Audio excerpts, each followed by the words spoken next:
The street lamps on Privet Drive were dark. Severus Snape noticed it the moment he turned the corner. Not the ordinary dark of a November night, but the deliberate dark of something extinguished. Each lamp-post stood cold and inert above the pavement, their glass chambers emptied of light. He had walked 4 streets from the apparition point, with his collar turned up, and his breath clouding white in front of him. And the whole suburb had been asleep around him, utterly muggle, and utterly indifferent to what had happened the previous night. And this street was the same, except for that. This street had been prepared for him to find something. He was 21 years old, and he had been awake for 39 hours, and he knew this address because he had known Lily Evans for the better part of his life, and Lily Evans had had a sister. He stopped at the garden gate of number 4 and looked at the house. It was perfectly ordinary. A perfectly ordinary door, a perfectly ordinary mat, perfectly ordinary curtains drawn against the night. A muggle house in a muggle street with no indication that anything had any weight to it at all, except that Severus knew. Petunia Evans, Dursley now.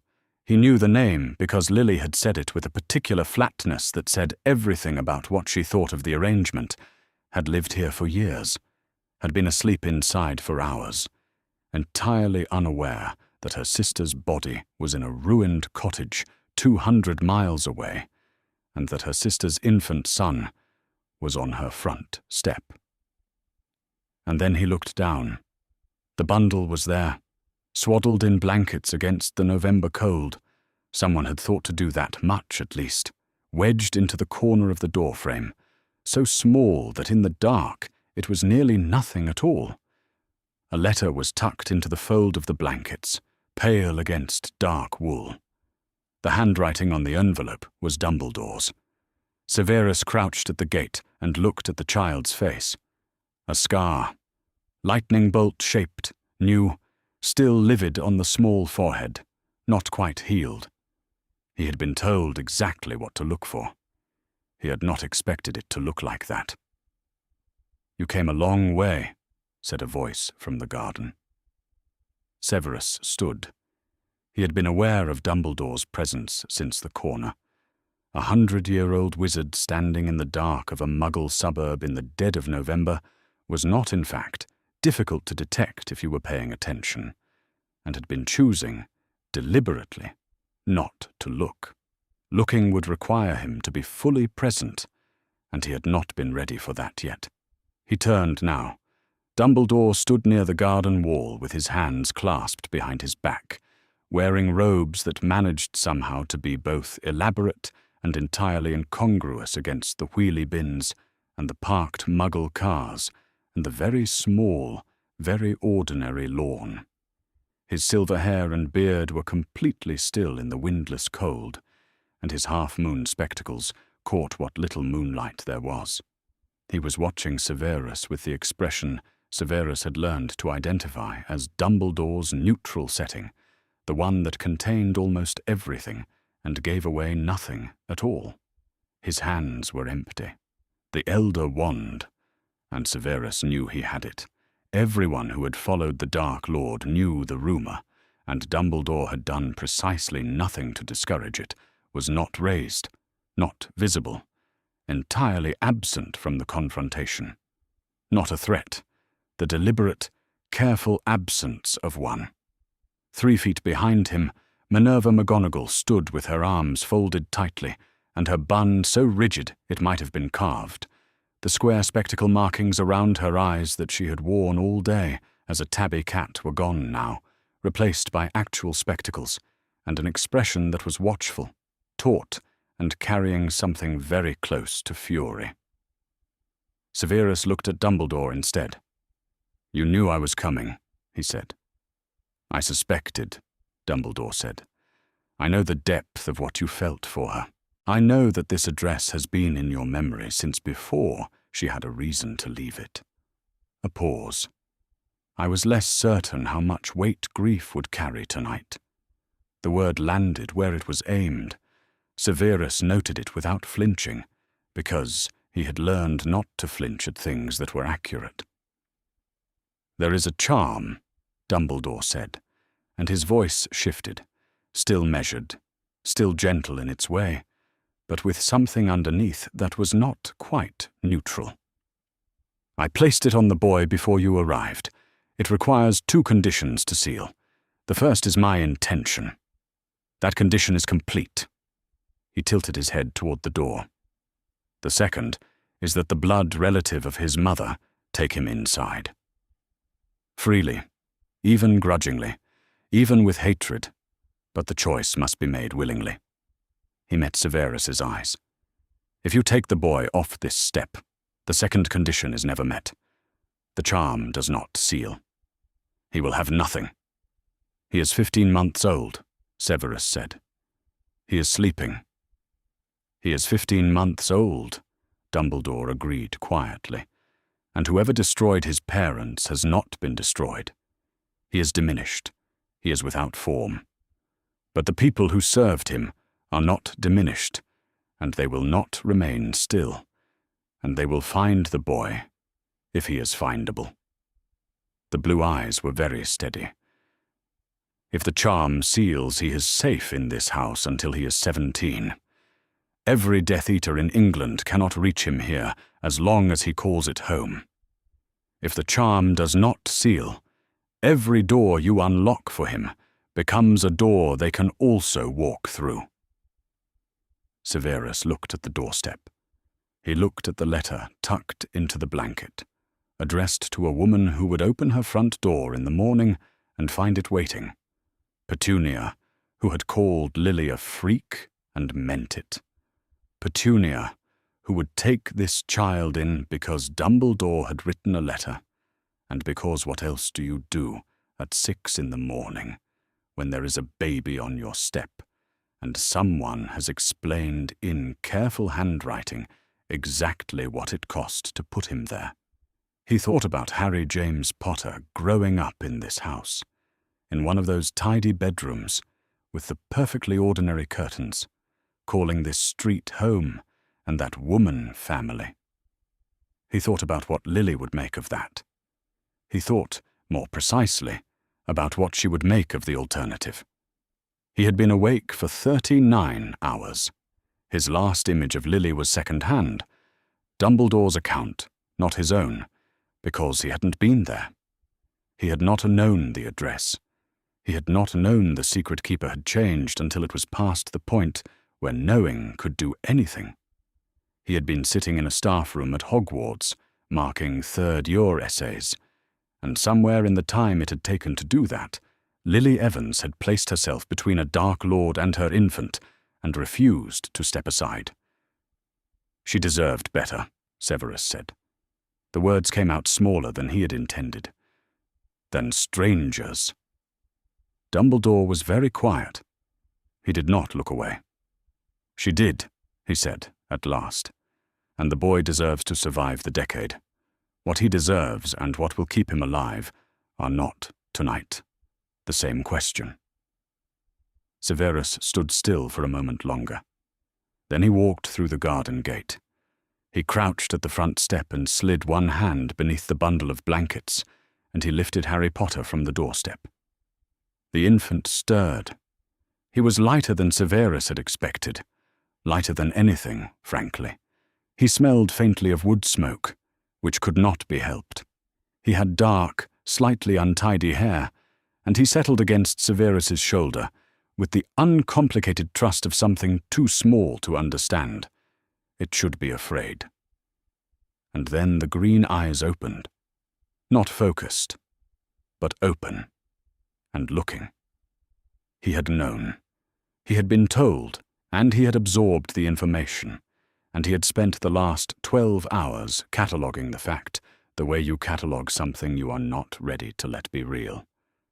Lily's eyes, her exact eyes, looking out from a different face.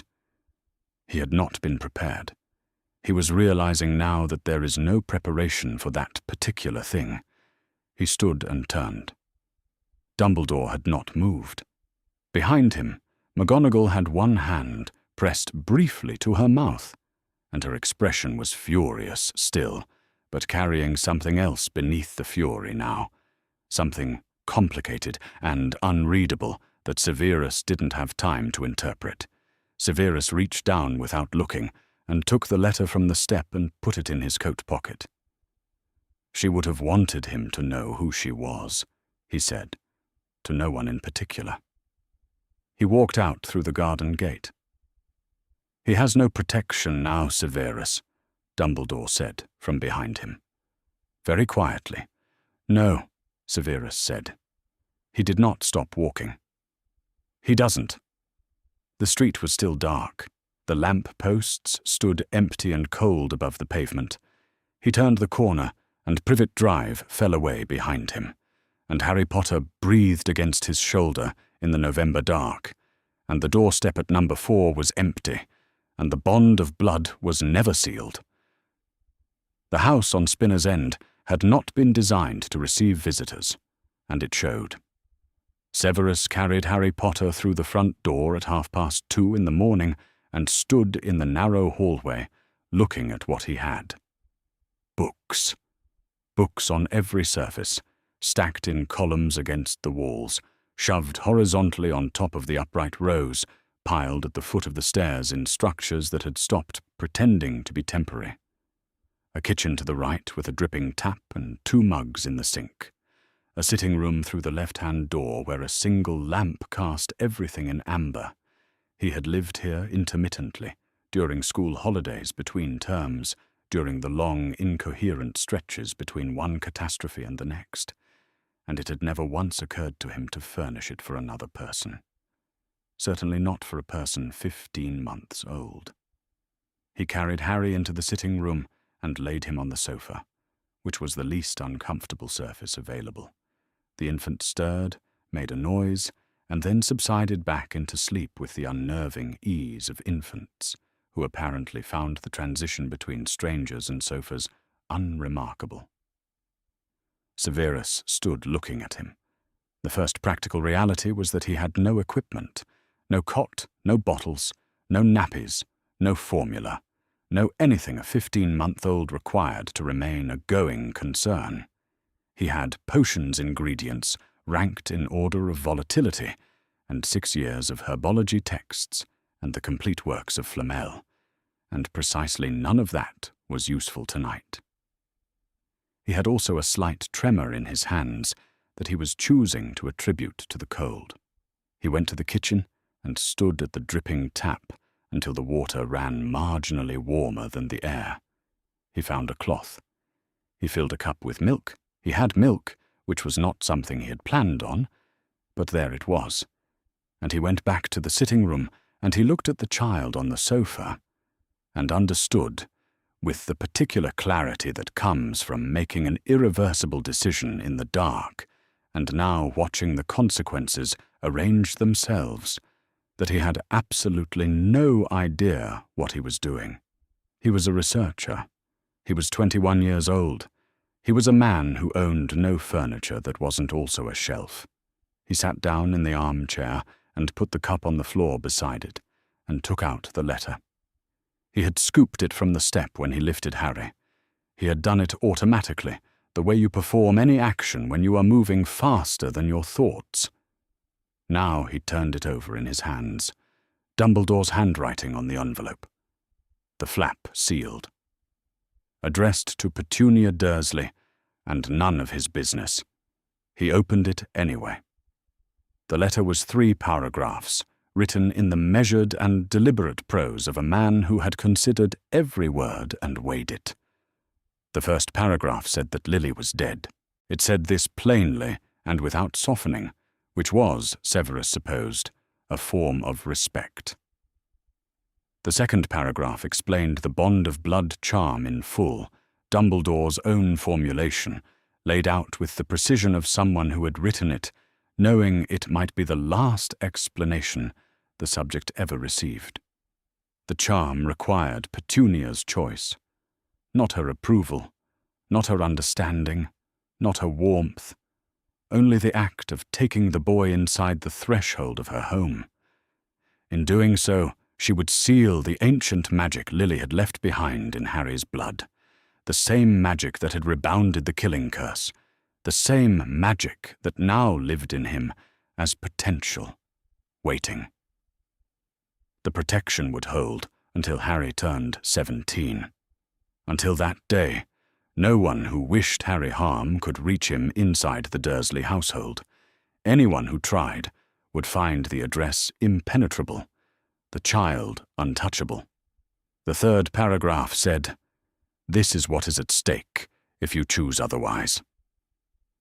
Severus read it twice and then folded it along its original creases and held it in his hands in the amber light of the sitting room and looked at the sleeping child. He had known this in the abstract. Dumbledore had told him, standing in the dark on Privet Drive, in exactly those terms. He had heard it and understood it, and walked through the garden gate anyway, because at that moment grief had been bigger than arithmetic. He had believed, with the particular certainty of someone operating on no sleep and enormous feeling, that his own capacity to protect Harry would be equal to the task. That being present would be enough. That wanting to keep the boy safe was a form of actually keeping him safe. The letter made it very clear that these were not the same thing. Every surviving Death Eater had access to intelligence networks. Severus knew this because he had been part of those networks, had contributed to them, had benefited from the information they produced, and they did not simply dissolve because their master had been blasted from his body by a rebounding curse. The information that Harry Potter was alive and unprotected would circulate. It was a question of when, not whether. He, Severus Snape, 21 years old, had taken the boy who lived from the only magical protection that existed for him in the world and brought him to a terraced house in Cokeworth that smelled of river damp and old paper, and had no locks worth mentioning. He put the letter in his coat pocket and sat for a long time after that in the amber light. The dripping tap continued its commentary from the kitchen. The sleeping child on the sofa breathed steadily in and out. Severus sat and thought about what Lily would have said about all of this, and then he stopped thinking about that, because certain thoughts needed to be handled the way you handled volatile ingredients, at a distance, with particular awareness that the wrong approach could cause considerable damage. Then Harry woke up and started to cry. It was not a tentative or polite cry. It was immediate and absolute and loud, the sort of cry that treated the distinction between awake and asleep as purely theoretical. Severus crossed the room in 2 steps and picked him up before he thought about doing it, and Harry's crying did not stop, but it changed slightly, became less outraged and more searching, as Severus held him against his shoulder and stood in the middle of the sitting room, feeling profoundly unequipped for the present situation. "All right," Severus said, in the voice he used for students who were about to make a catastrophic error with their cauldrons. "All right." Harry cried harder. Severus moved. He walked the length of the sitting room and back, stepping around the book stacks in the doorway with the care of long practice, and then into the hallway, and back. The motion seemed to matter. Something about it reached Harry in a way that words had not, and the crying gradually tapered into something quieter, more investigative. He kept walking. He had no particular destination, and the house was not large, so he walked the same 10 feet repeatedly with Harry against his shoulder, and the house was very quiet except for the tap and the sound of a wind picking up outside, and the crying became a murmur, and then nothing at all. And then Harry turned his face against Severus's shoulder, and the green eyes were open. Lily's eyes, looking up at him from the dim hallway, with the particular attention of something very small that has not yet learned to be suspicious of what it sees. The same green, the same shape. He had seen them this morning on the doorstep, and it had not been easier this time. He stood completely still in the narrow hallway and looked at the child looking at him, and thought, "This is the thing that is going to be very hard." "Her name was Lily," he said. He had not planned to say it. The walls of the hallway were close enough that there was nowhere for the words to go except back at him. She would have been considerably better at this than I am. At most things. Harry's eyes tracked something, a movement in the light perhaps, or nothing at all, and then returned to his face. Severus said nothing else. There was nothing else that was his to say tonight. He went back to the sitting room and sat down in the armchair, and Harry was still awake, but no longer crying, and the cup of milk on the floor went unremarked upon by both of them, and at some point between that and the slow arrival of morning, the small body on his chest grew heavier, and the breathing evened out into sleep again. Through the gap in the sitting-room curtains, the river was just visible, the narrow grey strip of it behind the mill buildings, barely distinguishable from the dark. Somewhere in the town, factory machinery had started up. The first shift, the ordinary sound of a Muggle morning arriving, indifferent to everything that had happened in the night. He did not sleep. He sat in the armchair in the slowly greying light with Harry Potter asleep on his chest and the letter in his pocket, and he thought about the blank space where the plan had been, and the green eyes and the sound of the machinery starting, and he did not sleep. The letter arrived on the 7th day. Not a howler. Snape had half expected a howler, had found himself, in the small hours of the preceding week, cataloguing the possible forms Dumbledore's response might take and ranking them by likelihood. A howler had seemed probable. A ministry summons had seemed possible. What he received was a single folded square of parchment, sealed in blue wax, the handwriting on the front precise and unhurried, as though it had been written at leisure by a man who was not at all concerned. It said, "Come to Hogwarts. Bring the boy." A.D. Severus went on the 15th of November, which was a grey Tuesday. He had spent the intervening days in a condition he could only describe as managed emergency, sourcing nappies and formula from a Muggle chemist 3 streets over, reading the childcare section of a Muggle encyclopedia with the same methodical approach he applied to potions texts, and sleeping, when he slept at all, in the armchair with one ear trained on the sofa. He had not told anyone where Harry was. He had not told anyone anything. He arrived at Dumbledore's office at 10 in the morning. He had taken the flu from Cokeworth, with one arm around Harry and the other braced against the inevitable, and he sat down across from the desk without being invited to, because his arms were occupied, and his back had not entirely recovered, and he had been awake since 4. Harry looked around the office with the calm authority of someone who finds all new environments equally worthy of attention. He was 15 months old, and he had strong feelings about the gargoyle by the window, which he expressed by reaching for it until Severus shifted him to the other arm. His dark hair was doing several things at once. Dumbledore looked at him for a moment. Then Dumbledore sat down, folded his long fingers together on the desk and said, very calmly, "Tell me what you intended." "I intended to protect him," Severus said.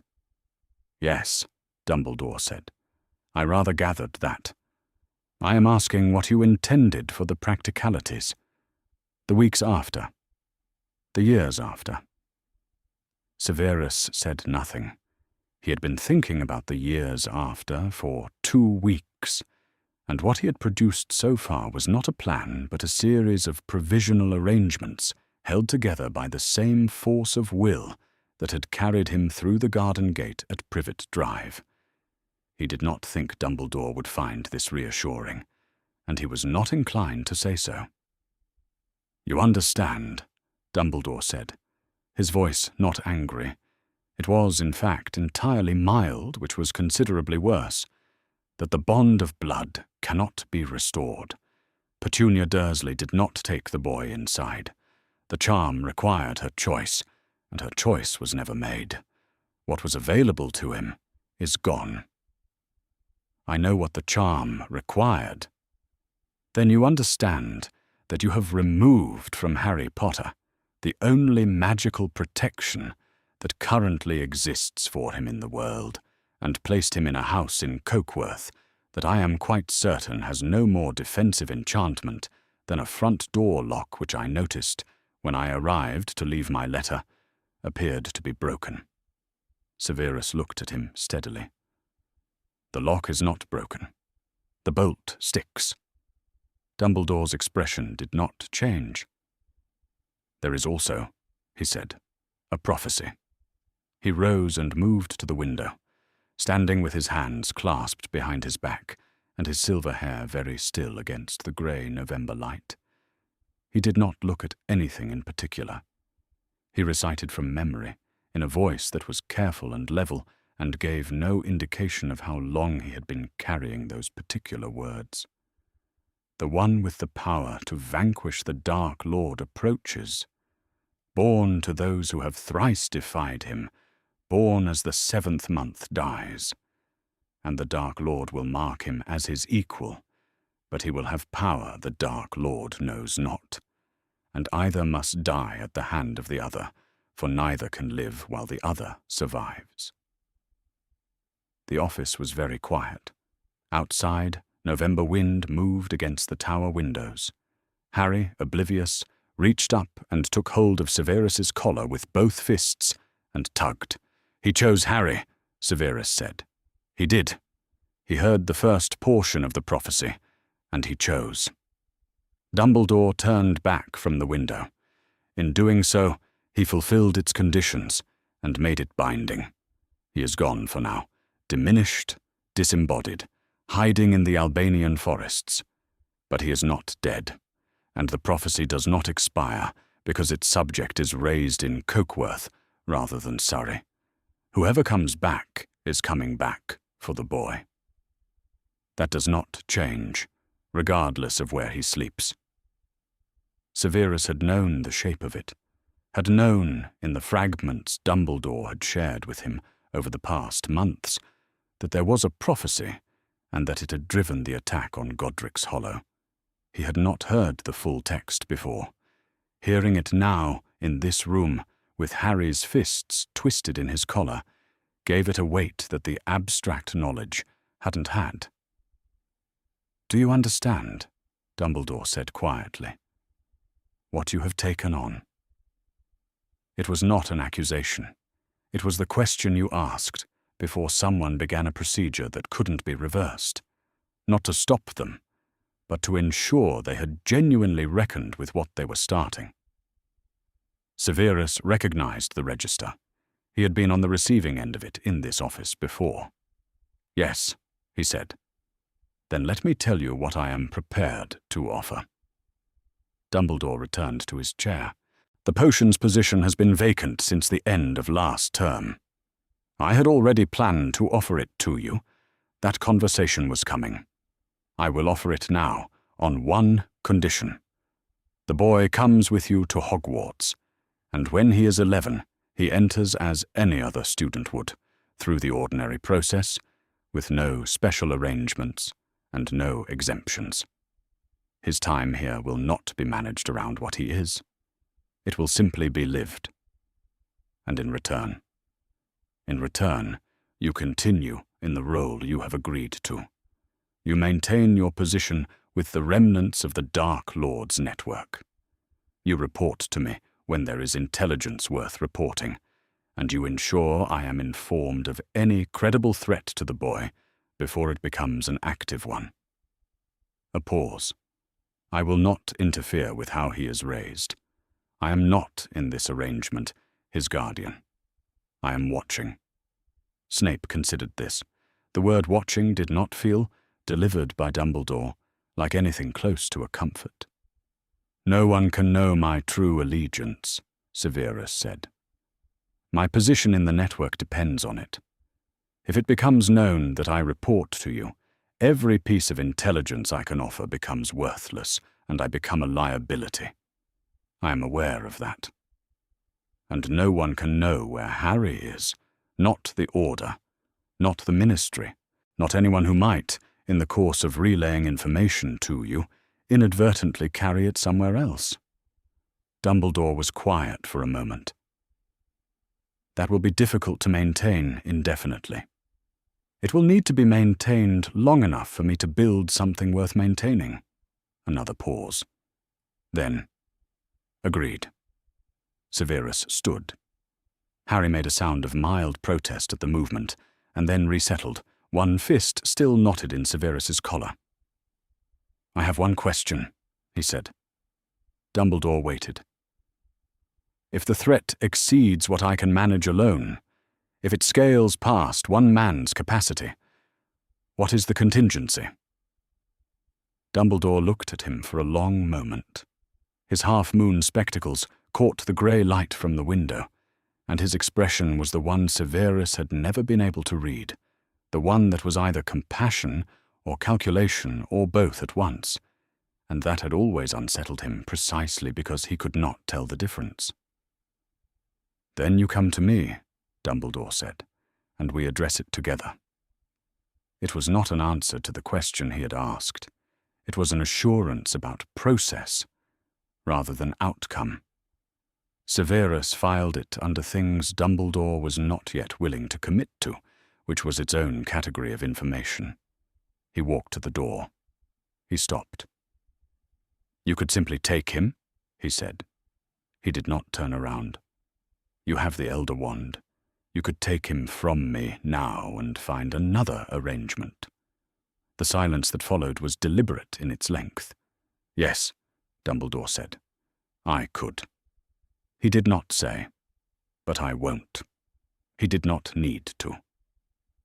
Severus opened the door and carried Harry Potter out of Dumbledore's office, and behind him, the headmaster of Hogwarts remained at his desk with his long fingers folded, and the Elder Wand stayed in his pocket, where it had been all morning, and the door closed, and the arrangement held. The first month taught Severus that he had previously had no idea how little he knew about nearly everything. He had understood, in the abstract, that infants required feeding and changing, and some quantity of sleep. What the abstractions had not communicated was the specificity, that Harry, specifically, required a particular rhythm of patting after a bottle, or would produce sounds with the penetrating quality of a very small bell in a very small room, that he slept for exactly 40 minutes at a stretch, and then woke with the conviction of someone who has had more than enough sleep and is ready to resume, that the only reliable way to settle him at 2 in the morning was to walk the length of the hallway while reading aloud, which Severus had discovered entirely by accident during a review of Golpalot's third law, and had not admitted to himself since, because admitting it would have required examining what kind of household read potions theory to infants as a settling measure. The sitting room reorganized itself around the new arrangement. A second-hand crib wedged between the bookcase and the wall, a low shelf of toys that had arrived in a box one November morning, with no note attached, though the card tucked under the flap was Dumbledore's handwriting in everything but signature. The potions texts rearranged themselves into a hierarchy based on what could be read one-handed. Severus found himself developing competencies he had not anticipated: the specific angle of a bottle, the weight and warmth of a sleeping infant against the shoulder, the precise quality of breathing that meant all right as distinct from the quality that meant address this now. He catalogued these with the methodology of a researcher, and didn't examine what the cataloguing meant. December arrived, then January, then the school year required Snape to be at Hogwarts, and Harry to be somewhere that was also Hogwarts, and this had necessitated a conversation with Dumbledore that Severus had found deeply undignified. The arrangement was not something he intended to discuss with the students. Harry, for his part, appeared to find the dungeons broadly acceptable. He found most things broadly acceptable, or at least interesting, which came out to the same thing. By February, certain rhythms had established themselves with the permanence of fact. Harry woke at 5, regardless of what had preceded the night, and Severus had determined that resistance was less efficient than adjustment, so he was awake at 5 as well, standing at the kitchen window, with tea made one-handed, while Harry sat on the counter and looked out at the river. This was a practice that was almost certainly inadvisable, and which had become, without any formal decision, simply what they did at 5 in the morning at Spinner's End. The river was visible through the kitchen window in the grey pre-dawn dark, barely distinguishable from the sky above the mill buildings. The factory down the road started its machinery at 5:15. Harry had begun to anticipate this. He would hear the first sounds and look toward the window with an expression of grave recognition, as though confirming something he had long suspected. "Yes," Severus said, the first time he noticed the expression. "That's the factory. It does that every morning." Harry looked at him, and then at the window, and the morning continued in the way that mornings do. Spring arrived as it does in the north, not as warmth but as a fractional reduction in the existing cold. Harry was 18 months old, and moving under his own power with the commitment of someone who has recently discovered this option and sees no reason not to apply it at all times. He had strong opinions about the potions supply shelf, which had been relocated twice. He understood the difference between no and not now, which Severus noted with the careful neutrality of a man who was not yet prepared to acknowledge what it meant that the child was becoming someone distinct. On a Thursday in late March, Severus was at the kitchen table, reviewing Bezoar sourcing notes, when a cup on the far shelf rose approximately 8 inches into the air, hung there for 3 seconds, and dropped. It did not break. He looked at it. Harry, on the kitchen floor with a wooden shape-sorting toy, had not appeared to notice. He was attempting to post the triangular piece through the square hole with the focused patience of someone who believes that continued effort is the relevant variable. The owl arrived 4 hours later. Official grey, ministry stamp, the improper use of magic office, in the manner of correspondence that considers itself serious. Severus read it once and wrote back in 3 lines. Underage magical occurrence in supervised domestic setting. Infant subject. Accidental in nature. Attended by qualified potions master, Hogwarts School. He signed his title because experience had established that the Hogwarts title had a clarifying effect on ministry correspondence and reduced the number of follow-up letters significantly. He looked across at Harry, who had relocated to the sitting room and was examining the dropped cup with the deliberation of a small scholar. "The trace," Severus said, "is going to be a recurring feature of our lives." Harry looked into the cup. In May, Severus allowed Hagrid to visit. He had been holding the question at arm's length since the morning after Privet Drive, when Hagrid had arrived at the door of Spinner's End at 6 o'clock, with red-rimmed eyes and a large box, and the expression of a man who has been crying for most of a night and has not attempted to conceal this. Severus had taken the supplies, nappies, a knitted blanket, a stuffed owl with a damaged wing, and a somewhat dazed expression, and told Hagrid, not unkindly, to come back when called. What he had been waiting for, he could not have said precisely. Something that felt like solid ground, rather than the controlled fall he had been executing since November. Evidence that the arrangement was sustainable, and not merely ongoing.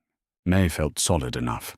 Hagrid arrived on a Saturday, folding himself in stages through the front door and into the sitting room, where Harry, 19 months old now, walking with the slightly aggressive confidence of someone who has been doing it for a few weeks and considers the matter solved, looked up from the rug. He looked at Hagrid for a long moment. Hagrid was 11.5 feet of half-giant, with long, tangled black hair and a beard and eyes that were already filling before he'd finished getting through the door. Harry considered all of this with the thorough attention he gave to new phenomena. The size, the sound of Hagrid's breathing, the particular quality of a person who was trying very hard to hold themselves together and was not managing it. Hagrid sat down on the floor. He had to. There was nothing else that would bear him, and once he was down, he simply put his enormous hands over his face and cried. He had known Lily and James since their first year at Hogwarts, and he had carried Harry out of the ruins of their house in his own arms. He had not seen the boy since that night. He cried the way he did everything, completely and without self-consciousness, as though grief had never been a private activity. Harry stood up. He crossed the rug with the rolling, purposeful walk of a child who has recently mastered the skill and takes nothing for granted yet. He made it as far as Hagrid's knee, sat down abruptly, stood again, and grabbed the enormous tangled black beard in both fists. Hagrid laughed. It was a sound that started somewhere very large and filled the room and the hallway beyond it, and Harry startled and then made a sound back at him. Not quite a laugh, but aimed in that direction, shaped like one. "All right then," Hagrid said thickly, one enormous finger touching Harry's cheek with a care that was almost absurd, given the difference in scale. "All right." He looked at Harry's face for a long moment. "He's really all right." Harry grabbed the finger. He was methodical about these things. Severus stood in the doorway. He was not going to sit on the floor. He stood and watched Hagrid's enormous, careful hands and Harry's grip, and the complete absence of fear in the way Harry leaned toward something 11.5 feet tall that was crying and laughing at the same time. Something moved in him that he did not look at directly. It was easier not to. Was easier to observe the scene with the detachment of a man standing in a doorway doing nothing in particular. But it moved, and it left a mark, the way a door does when it opens a crack and the draught comes through. Hagrid looked up at him eventually, over Harry's head. "He's got her eyes," Hagrid said. His voice was still very thick. "I know," Severus said. He went to the kitchen to make tea, because tea was the kind of thing that needed doing, and because it was easier to be doing something that needed doing than to stand in the doorway with the draught coming through. The official arrived on a Wednesday in July, which was the kind of day that made Cokeworth look worse than usual. Flat grey heat, no wind, the river giving off its particular summer smell, the factory down the road quiet for the seasonal shutdown. She was a compact woman in ministry robes the colour of old parchment, carrying a clipboard and a leather satchel, and the expression of someone who has a job to do, and has every intention of doing it regardless of the address. Severus answered the door before she knocked twice. "Professor Snape?" She checked her clipboard. "I'm from the Office of Improper Use of Magic. We've received 23 trace alerts registered to this address over the past 18 months. This is a formal follow-up inquiry." She paused on formal in the way of someone signalling that they would strongly prefer this to resolve itself as an informal inquiry, but are prepared for either. "I've responded to every alert in writing," Severus said. "You have, and I have your correspondence on file. This visit is standard procedure at the level of incidents we're seeing." She looked at him steadily. "May I come in?" He opened the door. The sitting room he led her into was still mostly books, every wall, every surface, stacked in columns against the furniture and shoved horizontally on top of the upright rows. But it was not the sitting room of 1981. 2 years of Harry had rearranged its texture. A small pair of shoes by the door, a wooden toy on the third stair that Severus stepped over without looking, a drawing on the wall beside the coat rack. Severus had not been able to determine what it depicted and had stopped asking. That had been taped there at some point in April and had not come down. He composed his face into the expression he used for first-year students who had just destroyed something irreplaceable, attentive, unmoved, faintly bored by the necessity of the situation. Harry was behind the armchair. He was 3 years old, with dark hair that was doing several things at once, and green eyes that, at the moment, were fixed on the official, with the large-eyed concentration he applied to all new phenomena. He had been constructing a block tower before the knock at the door, and he had retreated behind the armchair, and was observing through the gap between the arm and the wall, which he appeared to consider a reasonable vantage point. The official's gaze moved across the room and settled on him. "A ward?" she said. "My responsibility," Severus said. This was precisely true, and communicated precisely as much as he intended it to. She wrote something. The alerts have been consistent with developmental accidental magic. The nature of the occurrences is within normal range. The frequency is our concern. 23 in 18 months puts him in the higher percentile for his age group. Is there any history of premature intentional magic? Any controlled incidents? None. He's 3. Of course, I'm required to ask. More notes. Has he shown any signs of magical instability? Anything that might indicate a need for early ministry intervention? No. Severus kept his voice level, and his expression at precisely the mild impatience appropriate for a Hogwarts professor subjected to a procedural inquiry. Beneath it, the occlumency was doing what occlumency did, maintaining a surface that had nothing behind it that he did not choose to show. This was the useful thing about being a master occlumens, not that you could hide emotion, but that you could make the space where emotion would otherwise be look like the space where there is simply no emotion. The official was looking for anxiety. She would not find it. The child's name for our records. Harry, Severus said. Surname? Prince. No hesitation. None. The lie had presented itself before the question finished, and he had simply reached for it, which was, he reflected, a sign of how natural this had all become.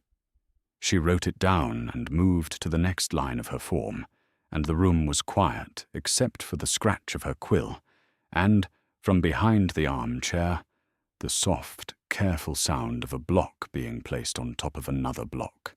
She asked several more questions. Severus answered them. The process was thorough and dull, and she was clearly competent at her job, which meant she was also clearly performing a function rather than investigating a suspicion, and there was a meaningful difference between those two things. He answered honestly where honesty served him, and did not where it did not, and the whole thing would have been merely tedious if, 20 minutes in, she had not looked up from her clipboard with a slightly different expression. One additional matter, she said, outside the scope of this inquiry, strictly speaking, but the department asked me to pass it along to any Hogwarts staff I visit in the course of field work. She kept her tone carefully neutral. There has been some interest, in certain quarters, in the whereabouts of Harry Potter, the boy who lived. The sitting room was very still. He's not on record with any official ministry registry. No confirmed guardian, no registered address, no family registration document following the deaths of his parents. The records from November 1981 show he arrived at 4 Privet Drive. There is a notation to that effect. Incomplete.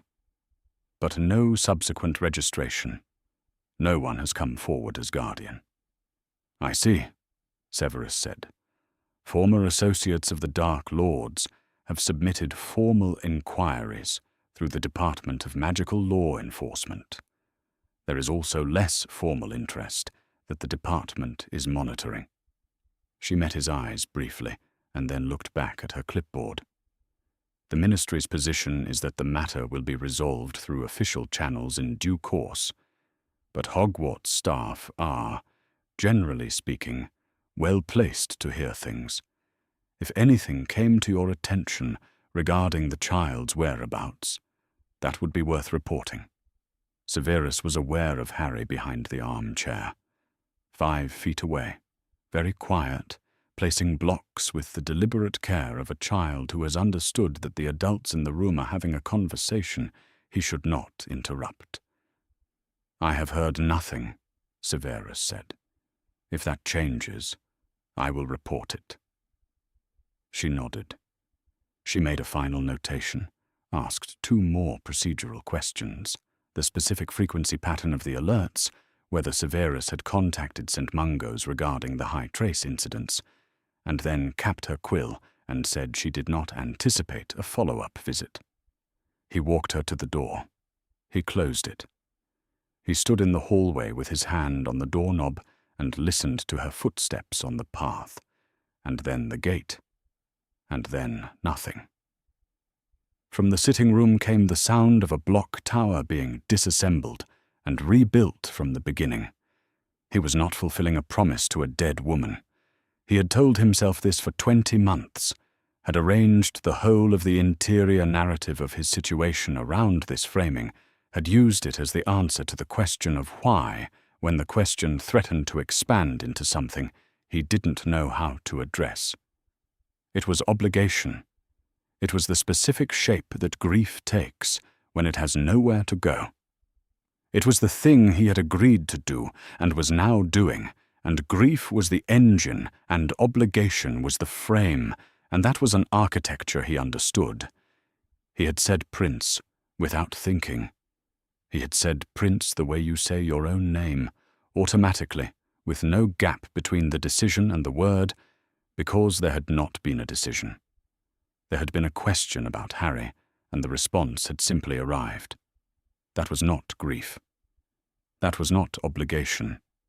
He did not know what it was. But it was not those things. He went back to the sitting room. Harry had rebuilt the tower to its previous height and was considering, with the critical focus of an engineer, whether to add another tier. He looked up when Severus came in. "Who was that lady?" he said. "A ministry official. She had some questions. About me? About the trace alerts." Severus sat down in the armchair. "You know what the trace is." "When I do magic by accident, the ministry finds out," Harry said, which was accurate and said in the tone of someone reciting a rule they find reasonable. He placed another block on the tower. "Did she find out what she wanted to find out?" "No," Severus said. "She didn't." Harry looked at the tower for a moment. "Good," he said, in the decisive way of a 3-year-old who has reached a conclusion he finds satisfactory, and placed the final block. And that was that. Severus sat in the armchair and watched the tower, and did not examine what any of it meant. Outside, the factory down the road began its machinery again, testing, or starting early, and the sound filled the sitting room through the gap in the curtains, which was also just the sound of an ordinary Wednesday afternoon in Cokeworth, except that it was not. Harry Potter, at 4 years old, had opinions about everything and the volume to share them. He had opinions about which books should be on which shelves, and whether they were currently on the correct shelves, and what should happen to the ones that were not. He had opinions about porridge, about whether the walk to the shops was too long or not long enough, about the specific chair he preferred at the kitchen table, and about whether the gap between the bookcase and the wall constituted a reasonable location for a den. He was not quite to Severus's waist, and he did not stop asking questions. Severus had come to understand that the questions were not a phase. They were a characteristic, like the dark hair and the green eyes, which had been there since the beginning and showed every indication of remaining. The reading project began in September of 1984. It began the way most things at Spinner's End began, with whatever was closest to hand. Severus sat Harry down at the kitchen table on a Saturday morning with Borage's advanced potion-making open in front of them.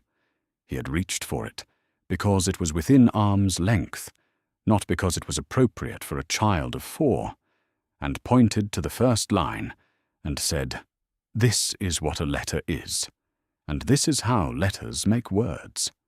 Harry looked at the page with the concentrated focus he gave to problems he had decided to solve. He asked why the letters looked the way they did. Severus explained. He asked why some letters made more than one sound. Severus explained that too, at length, with considerably more patience than he would have extended to a first-year student asking the same question, which was something he noted and filed under things he was not going to examine. By October, Harry could sound out single words. By December, he was working through short sentences, still slowly, still using his finger to track each word. He had learned to read on potions texts, herbology references, and the labels on the ingredient jars that lined the storage shelf, which meant his vocabulary included lacewing flies and sopophorus bean and 3 Latin taxonomies from a Flamel monograph that he could pronounce with total confidence and almost no accuracy. Severus did not correct the pronunciations. The confidence was what mattered. The accuracy could be addressed incrementally. They read every morning. It was not a decision Severus had made so much as a fact that had established itself. That mornings, after the 5 o'clock start, and the kitchen window and the factory sound, were the time for reading. Harry would sit across the table with whatever he was working through, and Severus would sit with whatever he was working through, and the room was quiet in the specific way that is not silence, but is the sound of 2 people concentrating.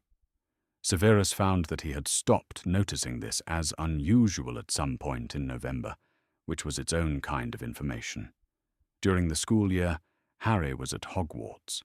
Severus had not discussed this with Dumbledore in any explicit terms. Dumbledore had not asked. There was a room off the dungeons, small, stone-walled, formerly used for storage, now holding a bed and a bookshelf, and a child who had been living in it since he was 2 years old and considered it entirely acceptable. And Harry had grown up in it with the matter-of-fact comfort of someone who had never known the dungeons as anything other than home. He knew the castle the way you know a place you have always lived in. Not with wonder, but with the specific familiarity of knowing which portrait on the 4th floor would carry a message, and which passages got cold in January, and where the best windows were for watching the lake. Severus taught, Harry occupied himself. This had required negotiation in the early years, mostly about the boundaries of where Harry could go and who he could speak to, and it had produced a set of rules that Harry observed consistently and tested regularly, which Severus had come to understand was not the same as not observing them. At Spinner's End in the holidays, they read. The books had always been there. They were now a joint project. "Why are all your books about potions?" Harry said, on an afternoon in March 1985. He was 4 and a half. He had developed a habit of stating questions as declarative sentences, which Severus found technically imprecise. He was sitting at the kitchen table with a Muggle children's book that he had worked through twice already, and was reading again, apparently for the pleasure of it. "They are not all about potions," Severus said from behind his journal. "Most of them are. Potions is what I teach." "But why did you choose potions?" Severus put the journal down. Harry was looking at him with the expression he used when he considered a question genuinely important, which was the same expression he used for every question, which made it an unreliable indicator.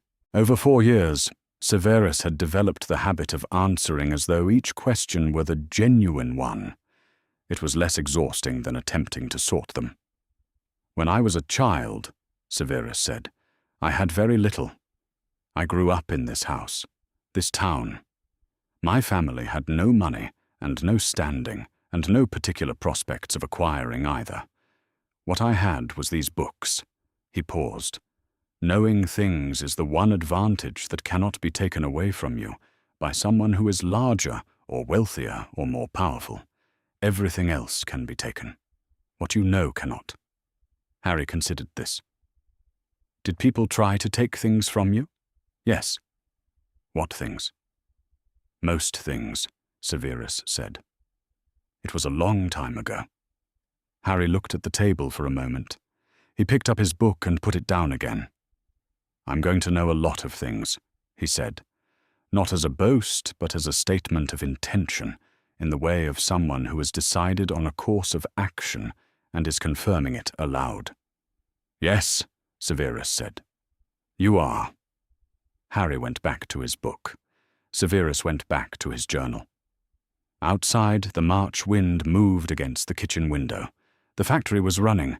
Its particular pattern of sound, which Severus had long since stopped hearing as separate from the room, had become simply part of the quiet. The name happened in March. Not the same March. This was a year later, 1985, and not in any planned way. It was not a thing Severus decided to do so much as a thing that occurred, which made it difficult to account for in the methodical way he preferred to account for things. Harry was asleep on the small sofa in the sitting room. He had been asleep for 20 minutes, having simply stopped in the middle of the afternoon the way children do, completely and without ceremony, one arm off the edge of the cushion, his book open on the floor beside him. His dark hair was doing its usual several things at once. He had Lily's face in the proportion of it, the particular shape of the cheek.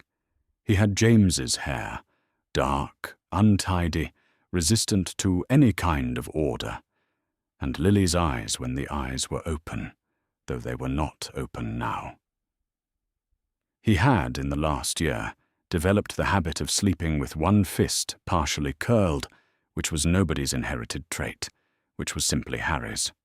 Severus was attempting to read in the armchair across the room. He had been on the same page for some time. He set the book down. He looked at the sleeping child. He said quietly into the room, Harry. Not as a call, not to see if there was a response, simply as a word that had been present in him, specifically and quietly, for years, and which he had, on this particular March afternoon, said out loud. It was not a warm thing. It was not a tender thing.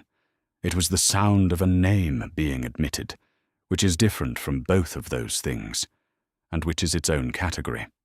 He had called him the boy, internally, since November 1981.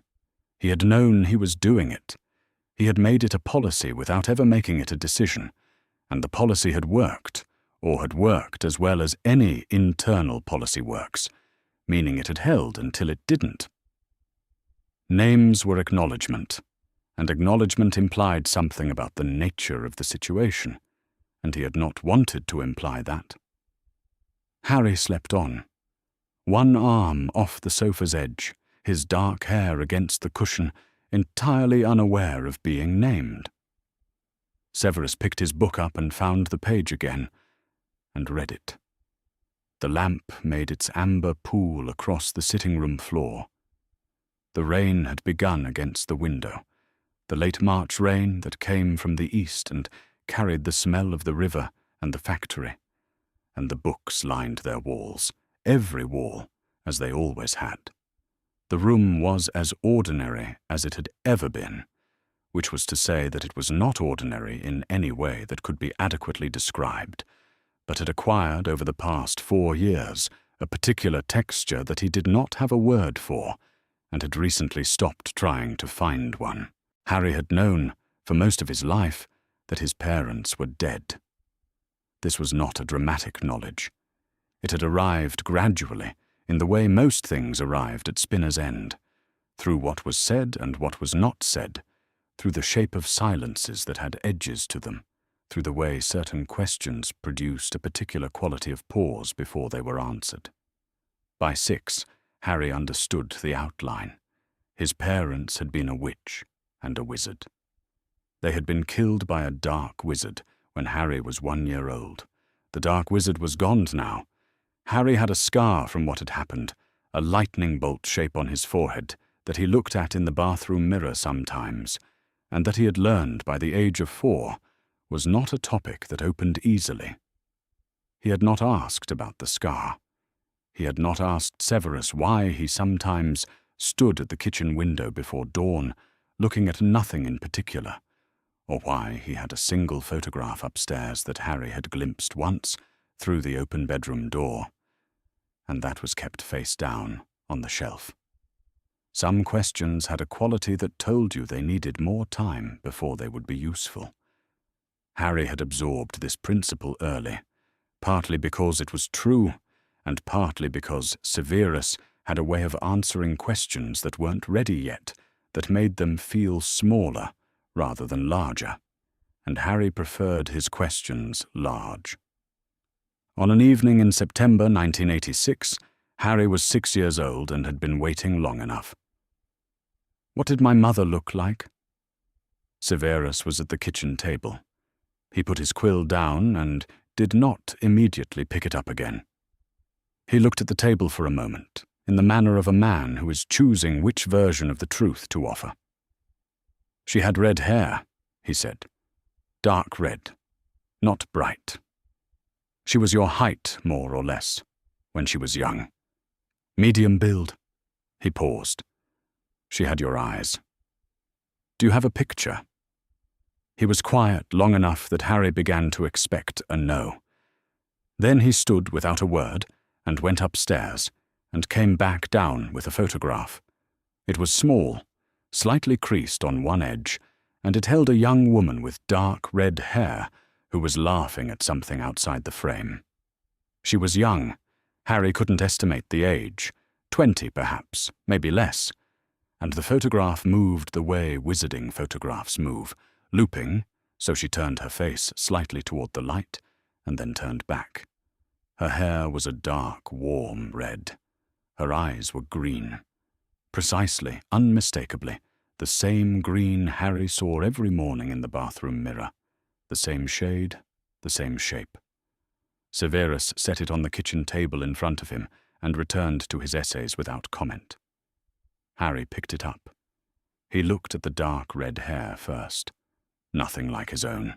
James's dark, untidy hair that no amount of attention improved, and then at the laughing expression, which was vivid and full and not particularly like anything he recognized in himself, and then at the eyes.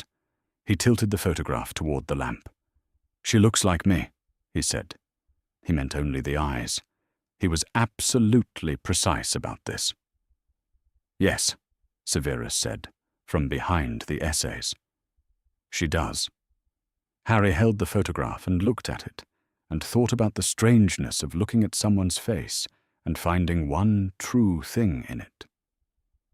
He had thought about his mother in the abstract for years, in the same way he thought about the dark wizard, as a fact that explained other facts, and the photograph made the abstract specific in a way that was disorienting and not unpleasant. What was she like? He asked.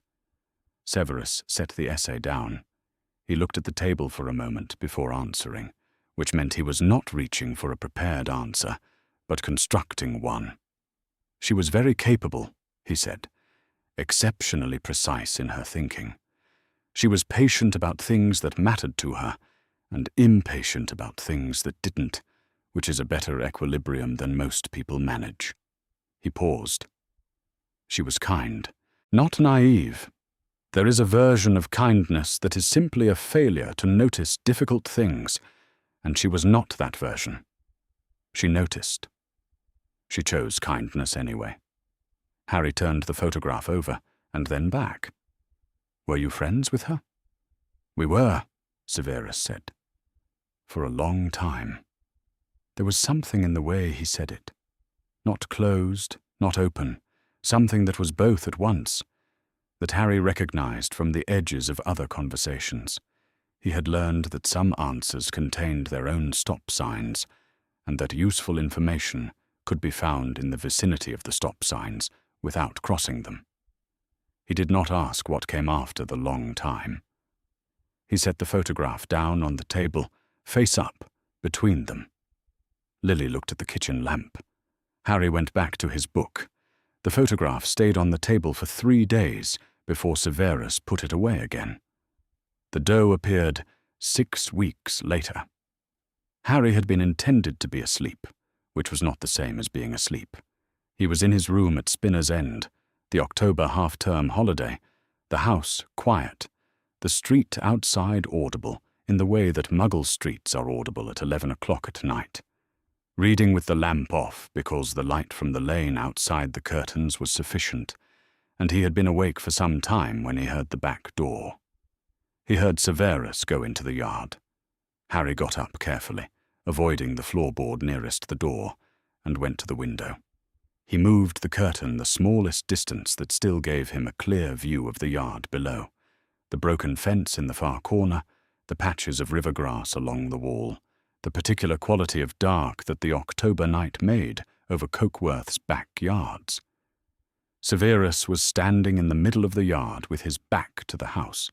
He had his wand out, and everything about him was still in a way that was different from his ordinary stillness, more deliberate, directed inward rather than outward. He stood for a moment with the wand at his side, not moving. Then he raised it. Harry watched his lips move. He could not hear the words through the glass.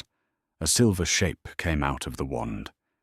It was a deer, a female deer, Harry thought, though he would not have been certain how he knew, and it was silver in a way that was nothing like reflected light, silver from the inside, the light moving through it rather than off it.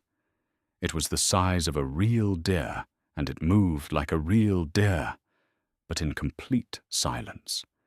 No sound of hooves, no sound of breath, nothing at all.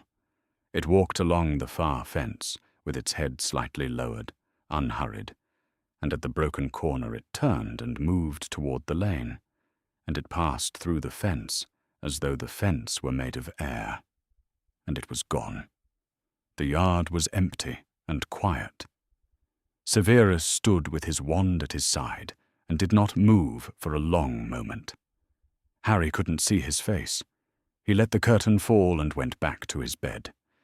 He lay on his back in the dark, not reading, thinking about the silver deer, the way it had moved, the silence of it, the quality of the light that was inside it. He thought about the photograph on the kitchen table, and the dark red hair, and the eyes that matched his own. He did not know yet what a Patronus was. He did not have the word. But he knew that the silver thing was not a spell in the ordinary sense, not like lighting a lamp or warming a room, because it had the size and shape of a feeling rather than the size and shape of a practical action, and Severus had sent it into the yard alone, in the middle of the night with no one to see it. He did not know what to do with that, but he was certain it was important.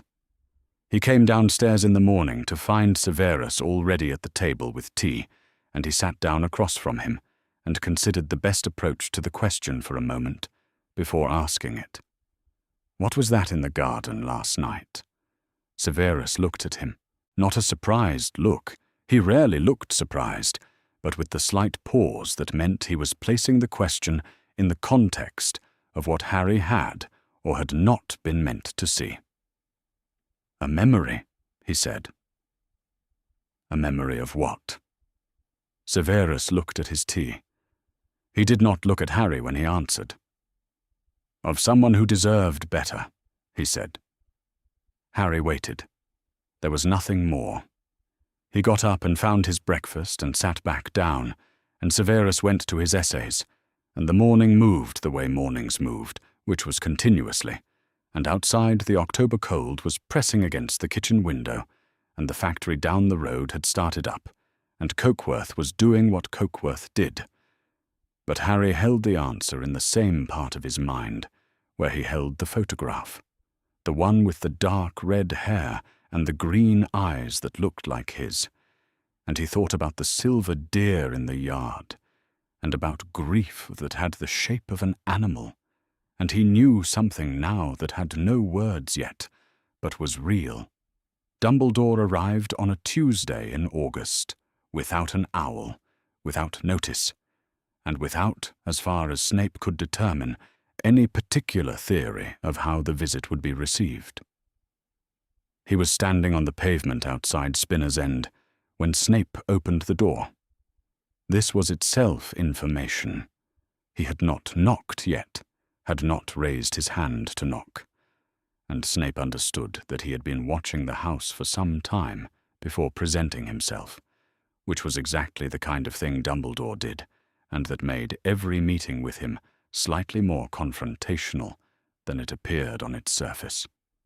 "Albus," Snape said. "Severus." The white beard, the half-moon spectacles, the particular quality of complete attention that Dumbledore aimed at a person like an instrument. He was approximately 107 years old. He had not visibly changed in the 7 years since Snape had stood in his office carrying Harry. "I wonder if I might come in." Snape did not step back immediately. "Harry is here." "I know. Then you know I'll need a moment." Dumbledore waited. He was extremely good at waiting. Snape went upstairs.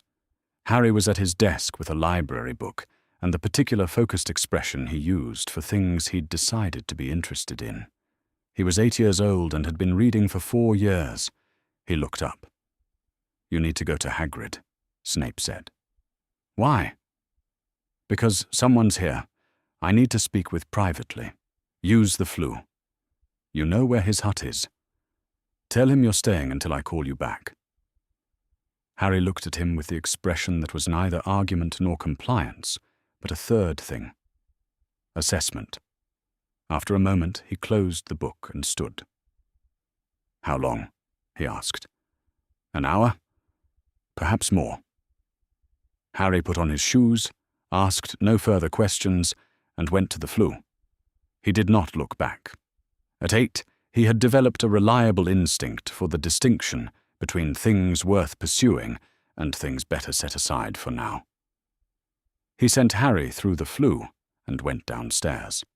Dumbledore was in the sitting room, looking at the books, potions texts and herbology references, volumes in 4 languages, and the Muggle children's books on the east wall that Snape had never relocated. Dumbledore's gaze moved along the shelves and settled. He took the armchair with the deliberate unhurry of a man who intends to be present for some time. Snape sat. He did not offer tea. "He will be at Hogwarts in 2 years, Dumbledore said. "A little more." "Yes. And when he arrives, he will be a child who does not know what he is, who does not know the prophecy, who does not know why people have been searching for him since before he could walk." Snape said nothing. "I have respected your reasoning," Dumbledore said.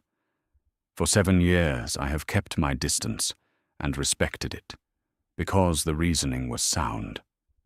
A child cannot be a weapon.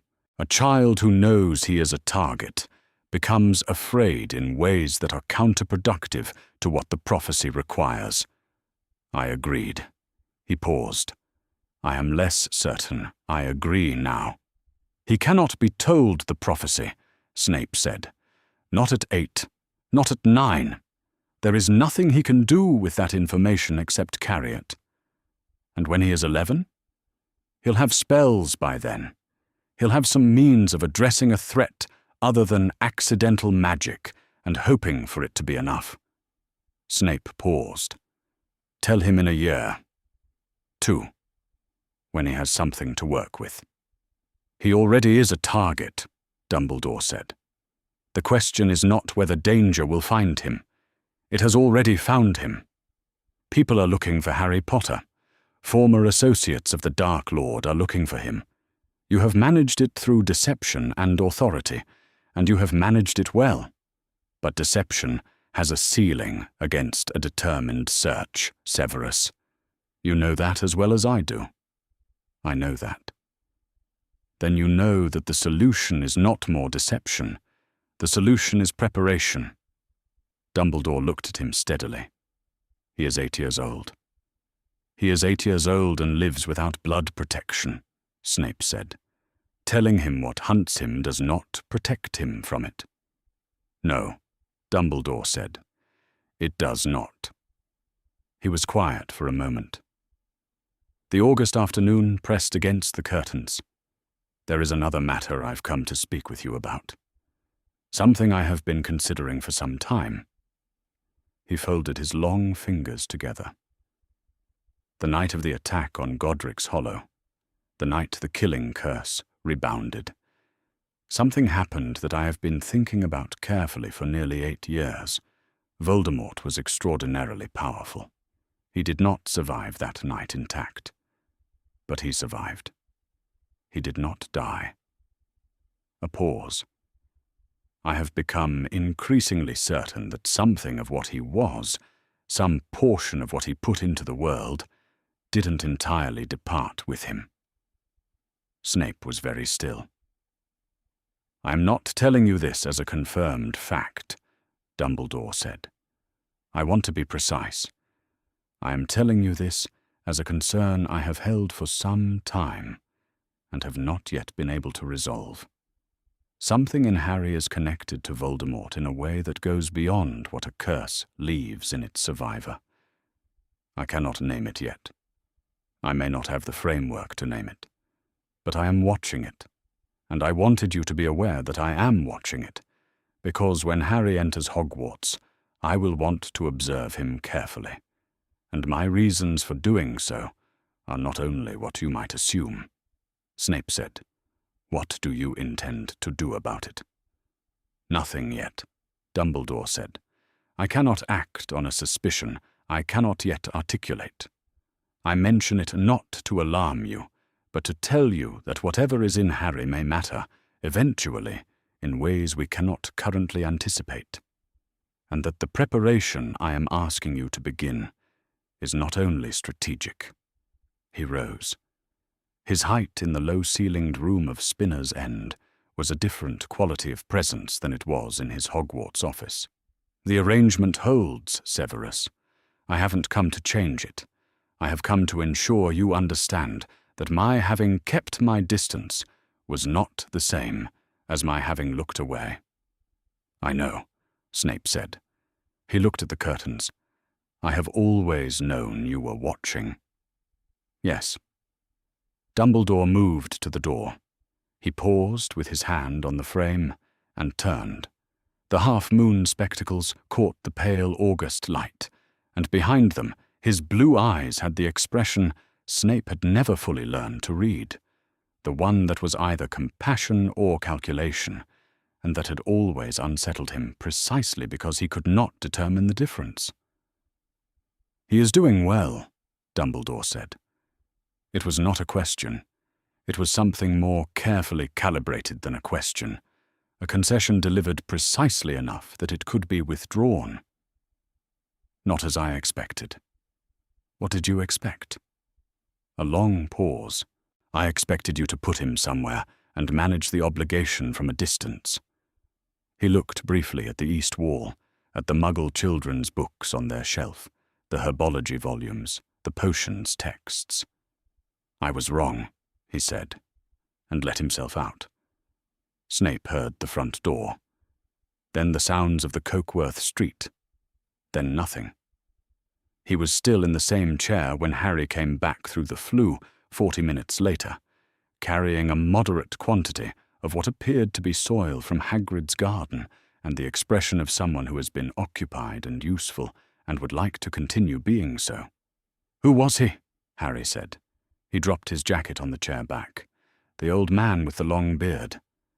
"Someone who has a plan for you," Snape said. "What kind of plan?" "The kind you don't get a say in." Harry considered this for a moment. He picked the jacket up and hung it on the hook. This happened occasionally, and without pattern, and Snape had stopped noting the occasions. "Is it a good plan or a bad plan?" "Both," Snape said, "in different proportions at different times." Harry looked at him with the assessing expression, taking in what had been said, sorting it into what could be filed now and what needed more time. He was 8 years old, and he was aware, as of this particular August afternoon, that there were plans in operation around him that he was not yet being told the specifics of, and that this was a condition that was not temporary. He picked up his book from the floor, went back to his desk, and resumed reading. Snape sat in the armchair. He thought about what Dumbledore had said. Something in Harry. Something that did not leave. He thought about Harry at the desk, and about the half-moon spectacles in the Cokeworth light, and Dumbledore's voice saying I was wrong with the quiet precision of a man who had not said those words in some time. He went to make tea. The books lined every wall. Outside, the August evening was coming in from the east, and the river smell came through the gap in the curtains, and Harry turned a page, and the day went on. The knock came at 2 a.m, which told Snape, before he opened the door, most of what he needed to know. Magical visitors didn't knock. They flewed, or they owled, or they apparated to the end of the street. And if they knocked, it was because they had come by means they did not wish to make traceable, which was its own variety of information.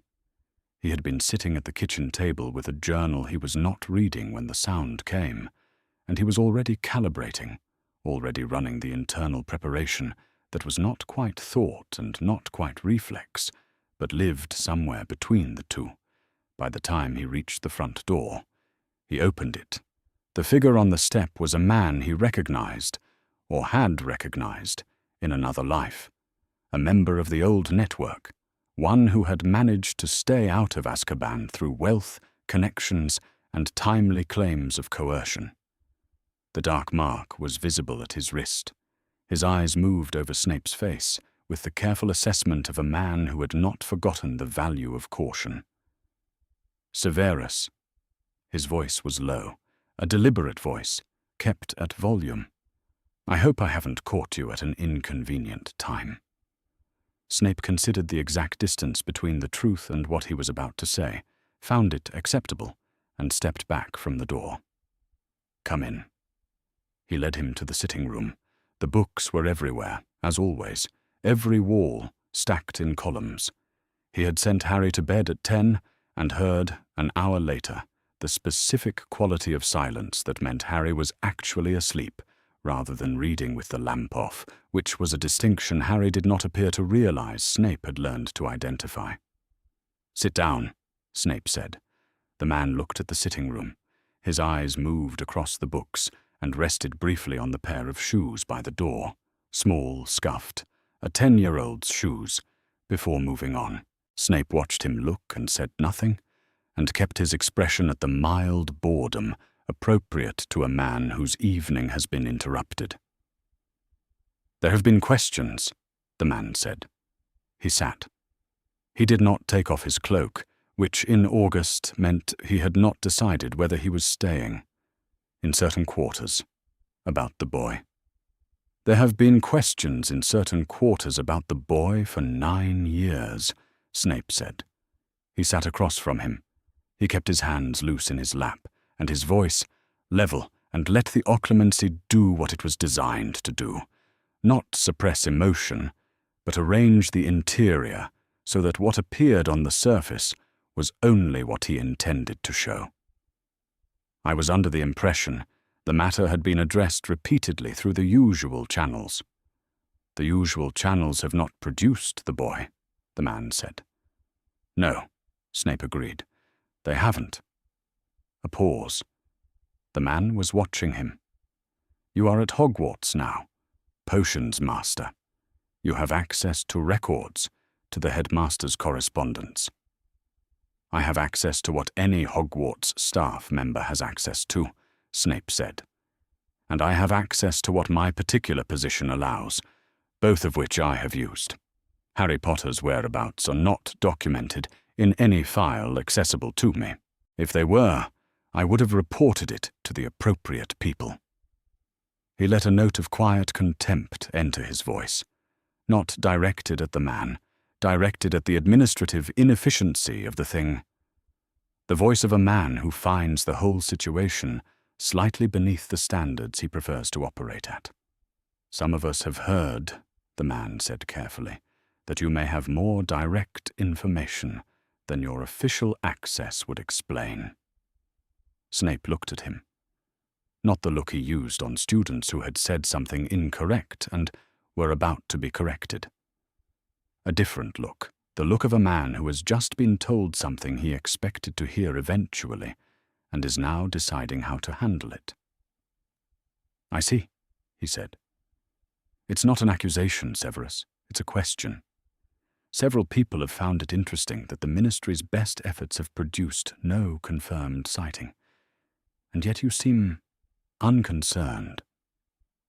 For a man in your position?" Snape let the silence sit for a moment. He picked up the journal from the arm of the chair and set it on the table beside him. He looked at the man. He said, "I have been developing a particular project. Over time, with some care." He paused, precisely long enough for the pause to carry weight. "The boy is not at the Dursleys. He has not been at the Dursleys for some time. I would prefer not to say more than that until the moment is appropriate." The man's eyes sharpened. "You know where he is?" "I am aware of his general location," Snape said, "and I have been conducting an assessment. The Dark Lord will return. When he does, he will want accurate intelligence about the state of the boy, not 9-year-old rumors. I have been ensuring that the intelligence available at the relevant time is accurate." He held the man's gaze. "I do not discuss operational matters prematurely. I would have thought that principle was self-evident." Another silence. Snape could feel the occlumency doing its work, the surface presenting as calm, assured, faintly impatient at having to explain himself, which was the correct register, not defensive, slightly irritated at the interruption, the manner of a man who has been playing a long game and finds it mildly insulting to have his commitment questioned by someone who has been in Azkaban's intake paperwork. "And you expect the Dark Lord to return?" the man said. "I expect the Dark Lord to return," Snape said, "because the Dark Lord has made it clear over many years that this is his intention, and because he has survived conditions that would have destroyed any lesser practitioner. Whether he returns in a year or a decade is not something I can predict. What I can do is ensure that I am in a position of relevance and access when he does." He looked at the man with the mild superiority of someone who has been patient for a long time. Some of us have been thinking ahead. He could see it working. The man's shoulders had settled from the alertness he'd arrived with. The suspicion had not disappeared, but it had shifted, from the wrong kind to the kind Snape recognized as manageable. "You'll report when there's something to report," the man said. "To the appropriate people," Snape said. "At the appropriate time." The man stood. He straightened his cloak. He looked around the sitting room one more time. The books, the shoes by the door, the particular texture of a house that had been lived in by more than one person. And Snape let him look, kept his face still, and waited. "It's late," the man said. "It is," Snape agreed. He showed him out. He waited until the sound of disapparition had come and gone from the end of the street, and then he went back to the kitchen and sat down at the table and stayed there. 9 years. He had been doing this for 9 years, lying to officials and former colleagues, and the occasional representative of a movement that considered itself dormant, and was not. He had gotten extremely good at it. Tonight's lie had not felt like a lie so much as a different arrangement of the truth. He did know where Harry was and was not going to hand him to anyone, and the truth was shaped into loyalty to the wrong side, and he had lived in that shape long enough that he could inhabit it without effort and leave it without residue. He was 30 years old. He had been 21 when he had walked up a garden path in little whinging, with no plan, and a dead woman's name in his chest. In the 9 years since, he had become someone who could lie to a man's face, while the man sat in his sitting room and looked at Harry's shoes and did not know what he was looking at. A sound. He looked up. Harry was in the doorway in his pyjamas with the expression of someone who has been awake long enough that his hair had done something even more complicated than usual. He was 10 years old. He looked at Snape. "Are you all right?" he said.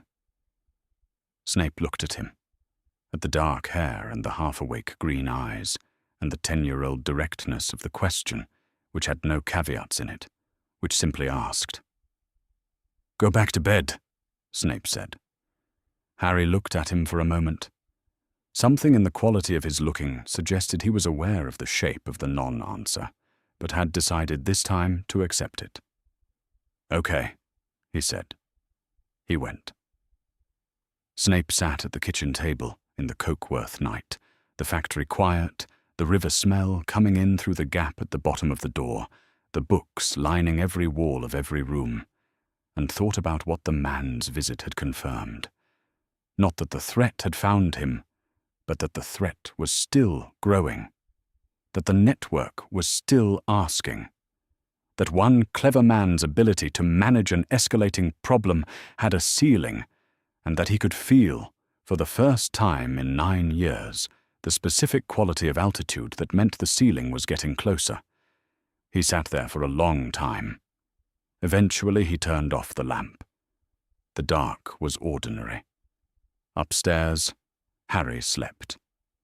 They came back in October. Snape had known they would, had known it since August, since the night he had sat alone at the kitchen table after the visit and felt the ceiling getting closer. But knowing a thing is coming and having it arrive are different qualities of experience. And when the wards on the outer perimeter of Spinner's End flared at 11:30 on a Tuesday in October, the difference was very clear. There were 3 of them this time. He recognized the first man from August and the other 2 by silhouette and bearing, the held-back posture of people accustomed to violence who were not yet performing it. They apparated to the end of the street and walked up in the dark, and the anti-muggle repelling charm he had placed on the house 6 years ago did nothing useful because they were not muggle. He had 12 seconds between the ward flare and the first curse. He used 9 of them, getting Harry out of bed and up the stairs to the landing, which was not ideal but was better than the bedroom. "Stay up there," he said, low, not looking at him. "Do not come down. Do not make any sound." He went back down to the front hall. The door came off its hinges at second 11.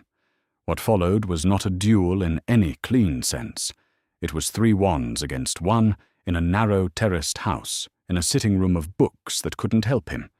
He was a potions master, not a duelist, and he was outnumbered in his own home, which produced in him a specific quality of cold fury that was useful insofar as it kept him from making the mistake of retreating. He did not retreat.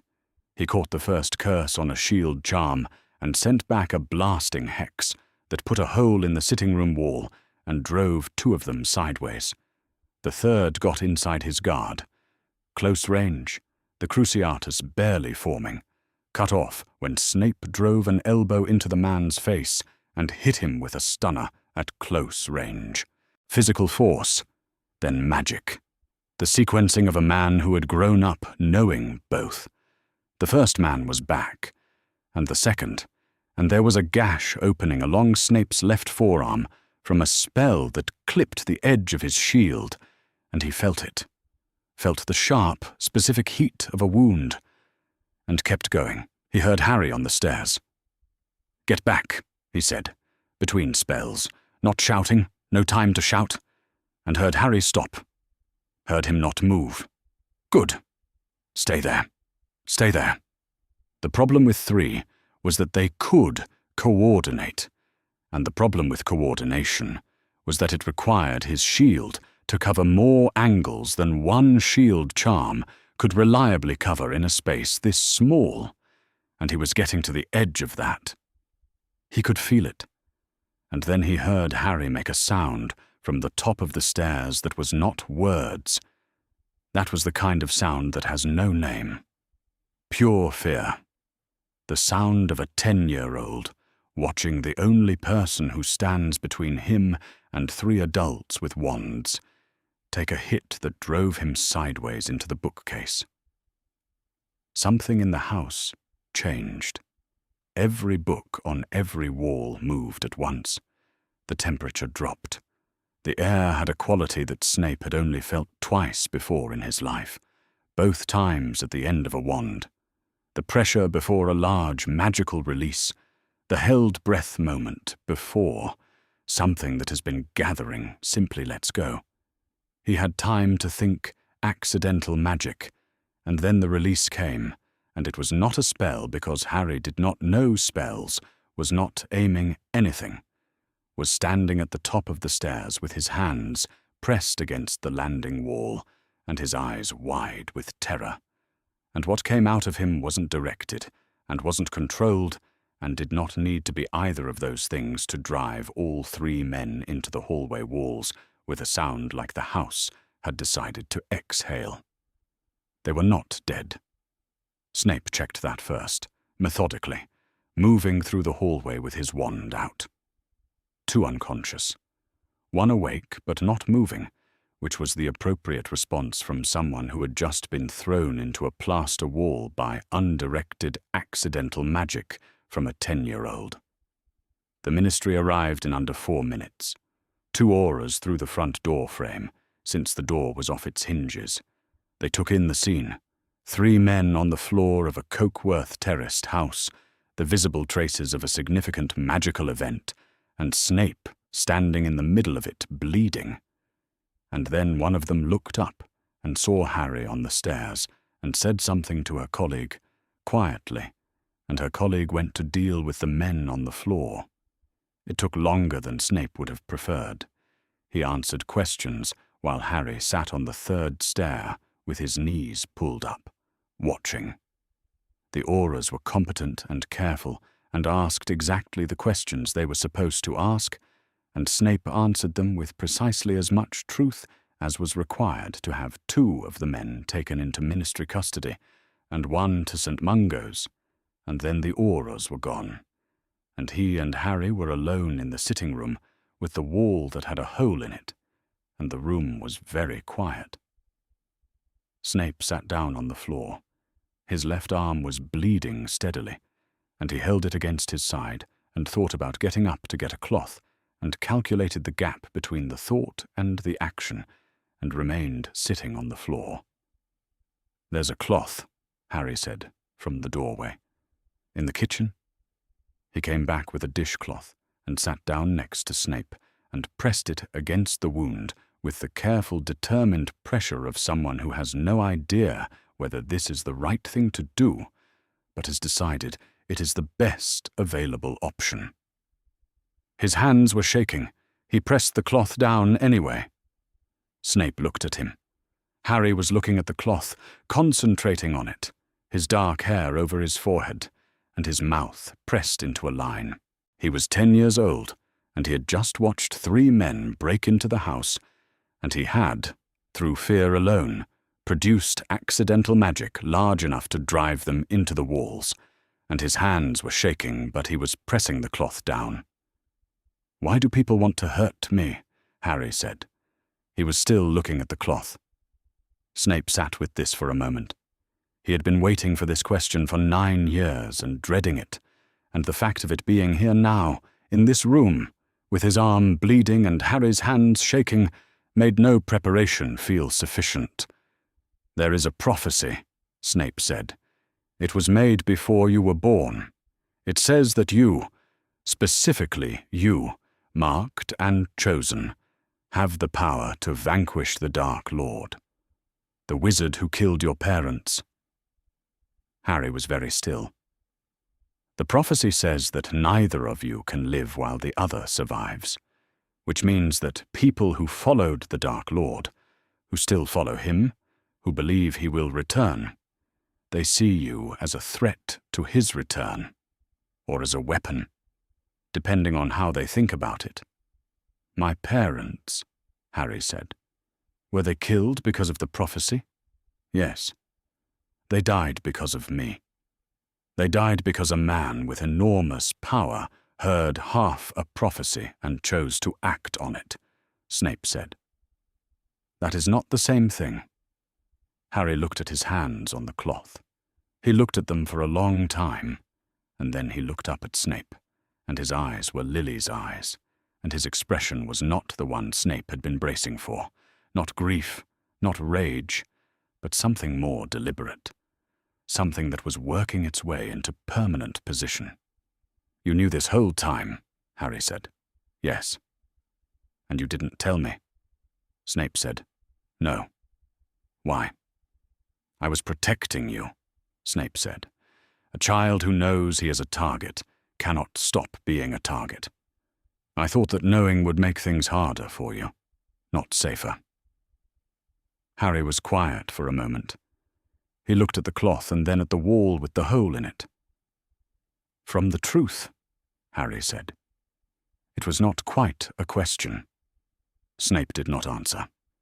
There was no answer for it that he had not already considered and found insufficient. He had been protecting him from the truth. That was accurate. That was the thing he had done. Harry sat next to him on the sitting-room floor of Spinner's End for a long time, pressing the cloth to his arm, not speaking. He did not cry. He did not rage. He sat with the weight of it in the specific way that Snape recognized, with the private recognition of a man who has been doing exactly this for 9 years, sitting with the weight of a thing and not putting it down. And eventually Harry took a long breath and straightened his shoulders and did not say anything else about it. The wound needs cleaning, Harry said after a while. Yes, Snape said. Can you do it? In a moment. They stayed on the floor a little longer.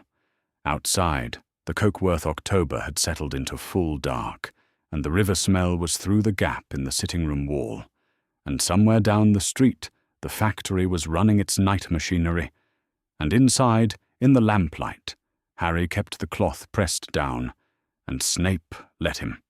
The letter arrived on a Thursday in late June, not by owl but by hand. Snape had known it was coming.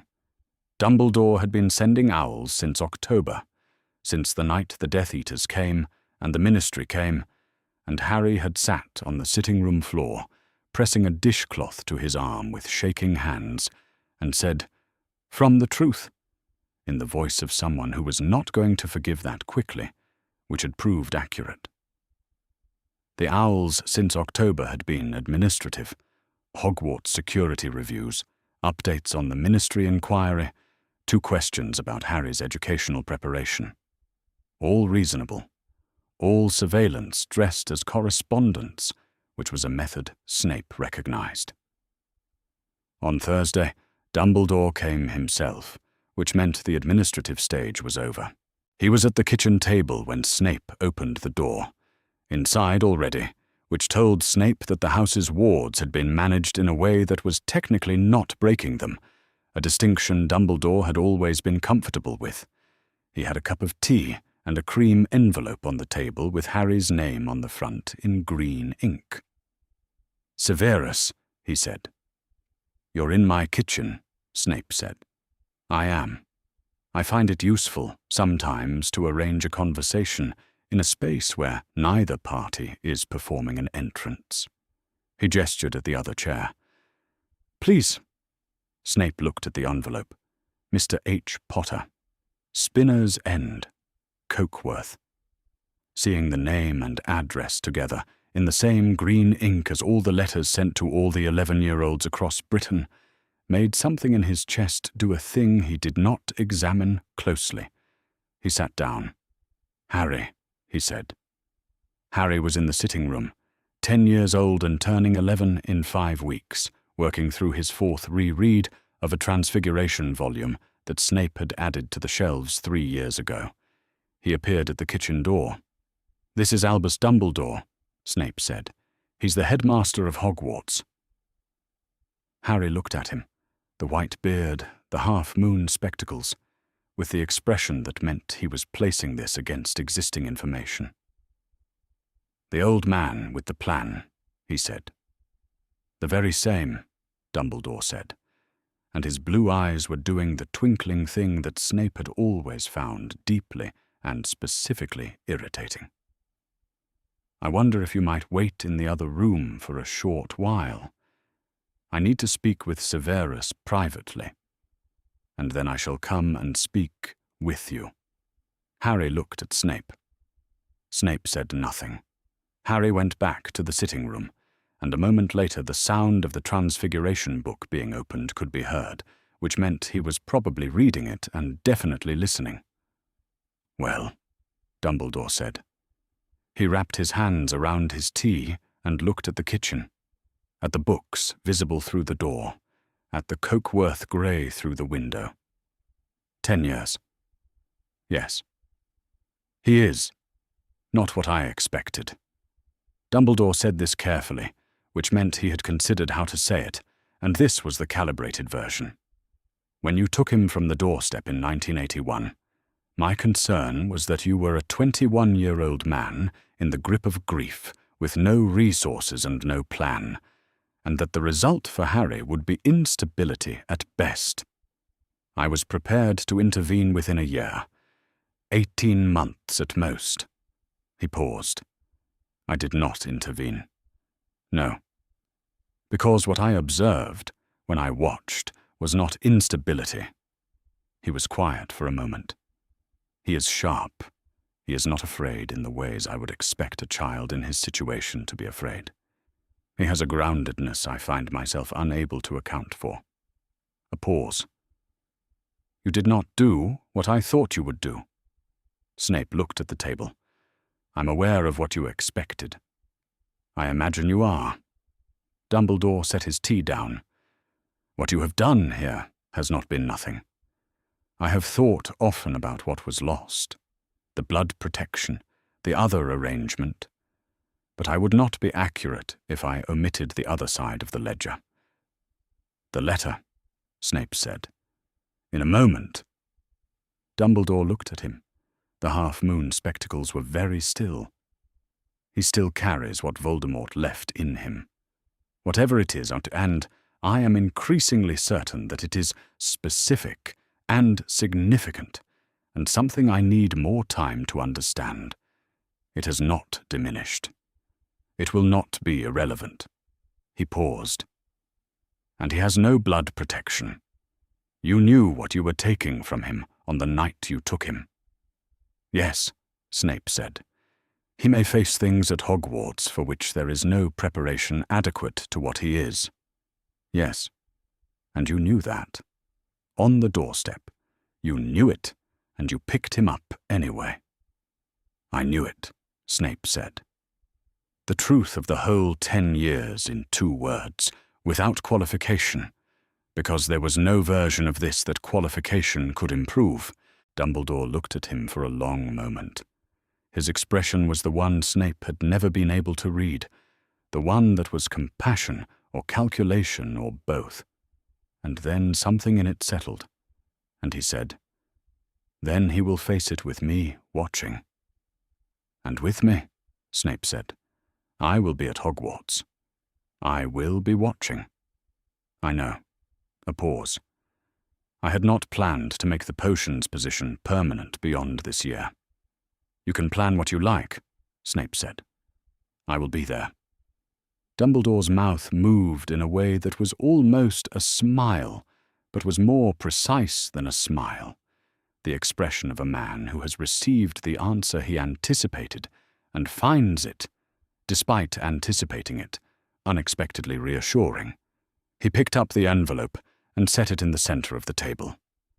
"Give it to him when you're ready," he said, and stood.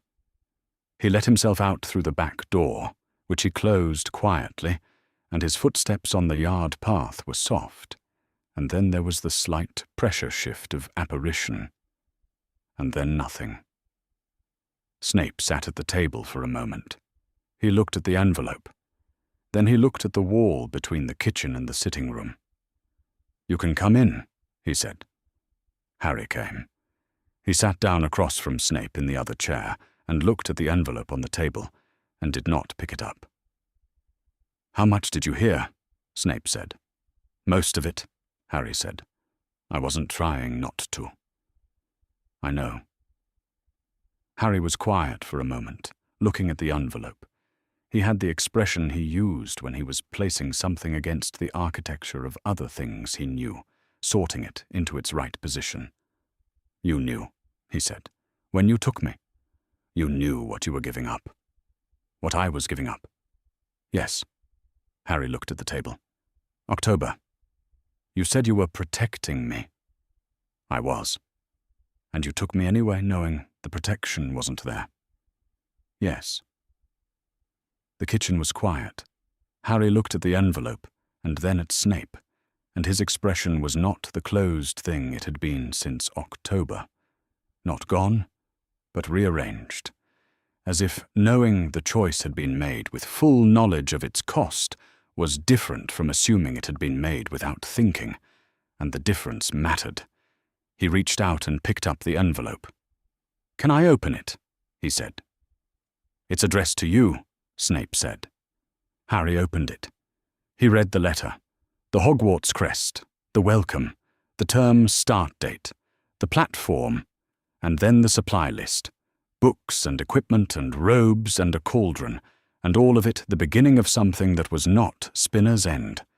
He folded it back up and set it on the table. He went back to the sitting room. After a while there was no sound at all except Harry reading, quietly, in the room full of books.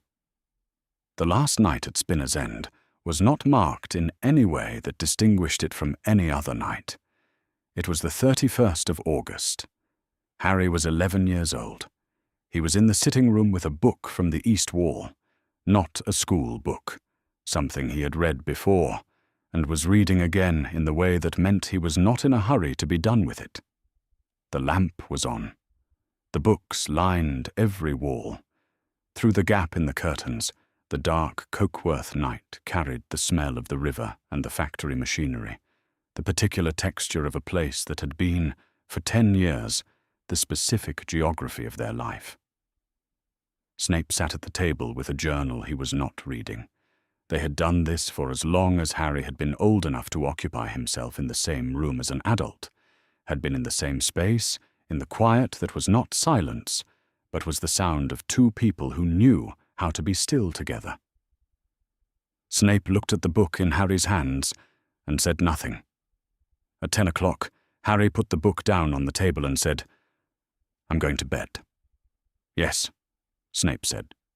Harry stood. He went to the door, and then he stopped, and he did not turn around. "I know you didn't have to," Harry said. "Take me. I know you didn't have to do any of it." Snape looked at the journal. "No," he said. "I didn't." Harry went upstairs. Snape sat at the table in the room that smelled of books and the river, and the lamp made its amber circle on the wood, and in the morning they would leave for King's Cross, and nothing in the room would know the difference. The barrier between platforms 9 and 10 was an ordinary-looking stretch of brick wall, and Harry walked through it at 11 minutes to 11 on the 1st of September, pulling a trunk that was mostly books, and came out the other side into a noise and a crowd and a scarlet steam engine that was, objectively, a great deal more impressive than anything he had been told to expect. He had been in Hogwarts since he was 2 years old. He knew every passage on the 4th floor, and which portraits would carry a message, and where the dungeons went cold in January. He had seen magic daily for as long as he had conscious memory. None of this had prepared him for the platform, which was the first time he had been in a crowd of wizarding families together in one place, and which had a quality that was entirely different from anything he had encountered before. The particular density of it, owls and cats and frogs and the sound of people who were saying goodbye in the particular way of people who have done this before and know what September goodbyes at this platform mean. He stood for a moment in the middle of it and took it in. Then he found a gap and loaded his trunk onto the train. The compartment he found was empty except for a large ginger cat sitting in the overhead rack and regarding him with the expression of a cat who has decided the overhead rack is his rack and finds all challengers beneath his notice. Harry sat down across from it and looked out the window at the platform. He was there for approximately 4 minutes before the door opened, and a boy looked in. Tall for his age, red-haired, freckled, with the mildly harassed expression of someone who has been looking for a seat for some time. "Is it taken?" the boy said. "No," Harry said. The boy came in and dropped into the seat across from him, with the relief of someone who has achieved their objective. He was followed by a rat, which settled in his jacket pocket with the comfort of long practice. "Ron Weasley," he said. "Harry," Harry said. He did not offer a last name. He had been not offering his last name to most people for his entire life, which had made the last name feel, if anything, more significant rather than less. Ron appeared to accept this without issue. "Is that all books?" he said, looking at Harry's trunk. "Mostly." "Do you like potions?" "My brother Percy says the potions teacher is brilliant but terrifying." "I've met him," Harry said, which was an accurate but not particularly illuminating answer, and he left it there. They talked about Quidditch, which Harry had been watching from the staff stands since he was 4, and which Ron had strong opinions about, and about the houses, and about what Ron's brothers had told him to expect. And the train moved through London, and then through countryside that went from grey to green, and the light changed, and England opened out in all its flat autumn colours. The trolley came by. Harry bought a selection of things he had read about but never had, because the Hogwarts Express had a trolley and the castle did not, and he examined each item with the thoroughness of a person who reads the label on everything, and always has. They were somewhere in the Midlands when the compartment door opened again, and a girl with very bushy brown hair and prominent front teeth looked in, followed by a small, round-faced boy holding a toad with the resigned expression of someone who has lost this toad before and will likely lose it again. "Has anyone seen a toad?" the girl said. "Neville's lost one." "No," Ron said. The girl looked at Harry. She looked at his trunk, at the visible spines of the books, at the open Transfiguration text he had been reading between conversation. "You've read Beginner's Transfiguration already," she said. "I've read the whole standard curriculum. I thought I should, before we arrive." "Same principle?" Harry said. "Is it?" She looked at him more carefully. "What principle?" "Knowing things is the one advantage that doesn't run out," Harry said. "Everything else can be taken from you. What you know can't." The girl was quiet for a moment, with the expression of someone who has been told something they already believed, but had not heard stated precisely that way before. "I'm Hermione Granger," she said. "Harry," said Harry. "Neville Longbottom," said the round-faced boy, who appeared to find the whole exchange mildly overwhelming, but was managing it with the determination of someone who has decided that this is the sort of thing that happens when you go to Hogwarts. He was holding his toad more tightly. They arrived at Hogsmeade Station in the dark, and Harry stood on the platform and watched the castle across the lake, lit from within, 7 floors of towers, the specific silhouette he had known since before he could reliably read, and felt something that was not quite recognition, and not quite homecoming, but was something in between, which was, he thought, approximately right. 3 days before the students arrived, Snape had stood in his office in the Hogwarts dungeons and looked at the classroom he had been preparing for a week. Everything in order. Cauldrons, ingredient stores, the lists of incoming first years. Harry Potter's name on the list in the same format as all the others. 1 line, surname first, a dash, a house, TBD. He had looked at the name for a long time. Then he had drawn his wand. The silver doe came out of it and stood in the dungeon office for a moment. The light from inside it, moving across the stone walls, the silence around it that was always its own particular silence. And then it walked, unhurried, toward the door, and through it, and gone. He did not know where Patronuses went when they left. He had stopped wondering about it some years ago. He understood, in the most practical sense, what the answer was. In the great hall, the enchanted ceiling showed a clear night sky, and the candles floated overhead in their hundreds, and Snape sat at the staff table and watched the doors at the far end of the hall open to admit 60-odd first years in their new robes, all of them looking at the ceiling or the candles or each other with the wide-eyed expression of people encountering something too large to process all at once. He did not look for Harry specifically. He looked at the line of first years the way he looked at any incoming class. Assessment, categorization, the habitual reading of a teacher scanning a room. The sorting hat was placed on its stool, and it sang its song. And then the list began. He watched Granger. Hermione sorted into Gryffindor with a speed that suggested the hat had made up its mind quickly. Longbottom, Neville sorted into Gryffindor, to the boys' evident relief. Weasley, Ronald with a certainty that anyone familiar with the Weasley family could have predicted. And then the deputy headmistress called, "Potter! Harry!" There was a murmur across the hall, the name reaching the students who had grown up hearing it, landing in the room with the particular resonance of a name that had meant something for 10 years without its subject being visible to anyone in this room. Snape was very still. He watched Harry walk out of the line.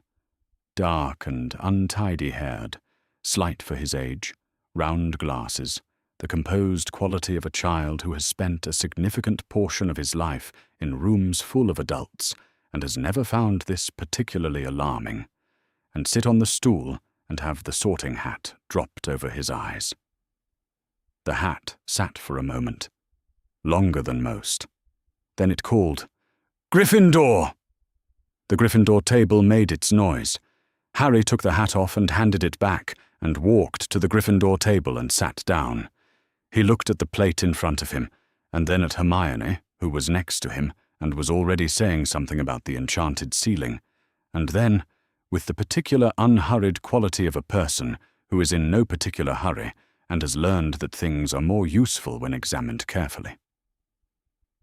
He looked up and across the great hall toward the staff table. His eyes, across a room full of candles and floating light, were Lily's eyes.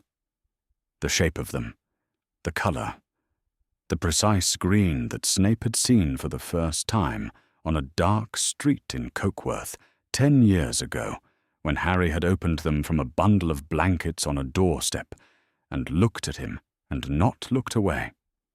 Harry found his gaze and held it for a moment.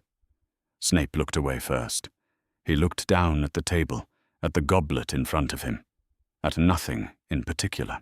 Above the hall, the enchanted ceiling moved through its stars, and the candles burned, and around the Gryffindor table the noise of welcome and beginning was already underway. And in the dungeons below the castle, the silver doe had gone where silver does go, and the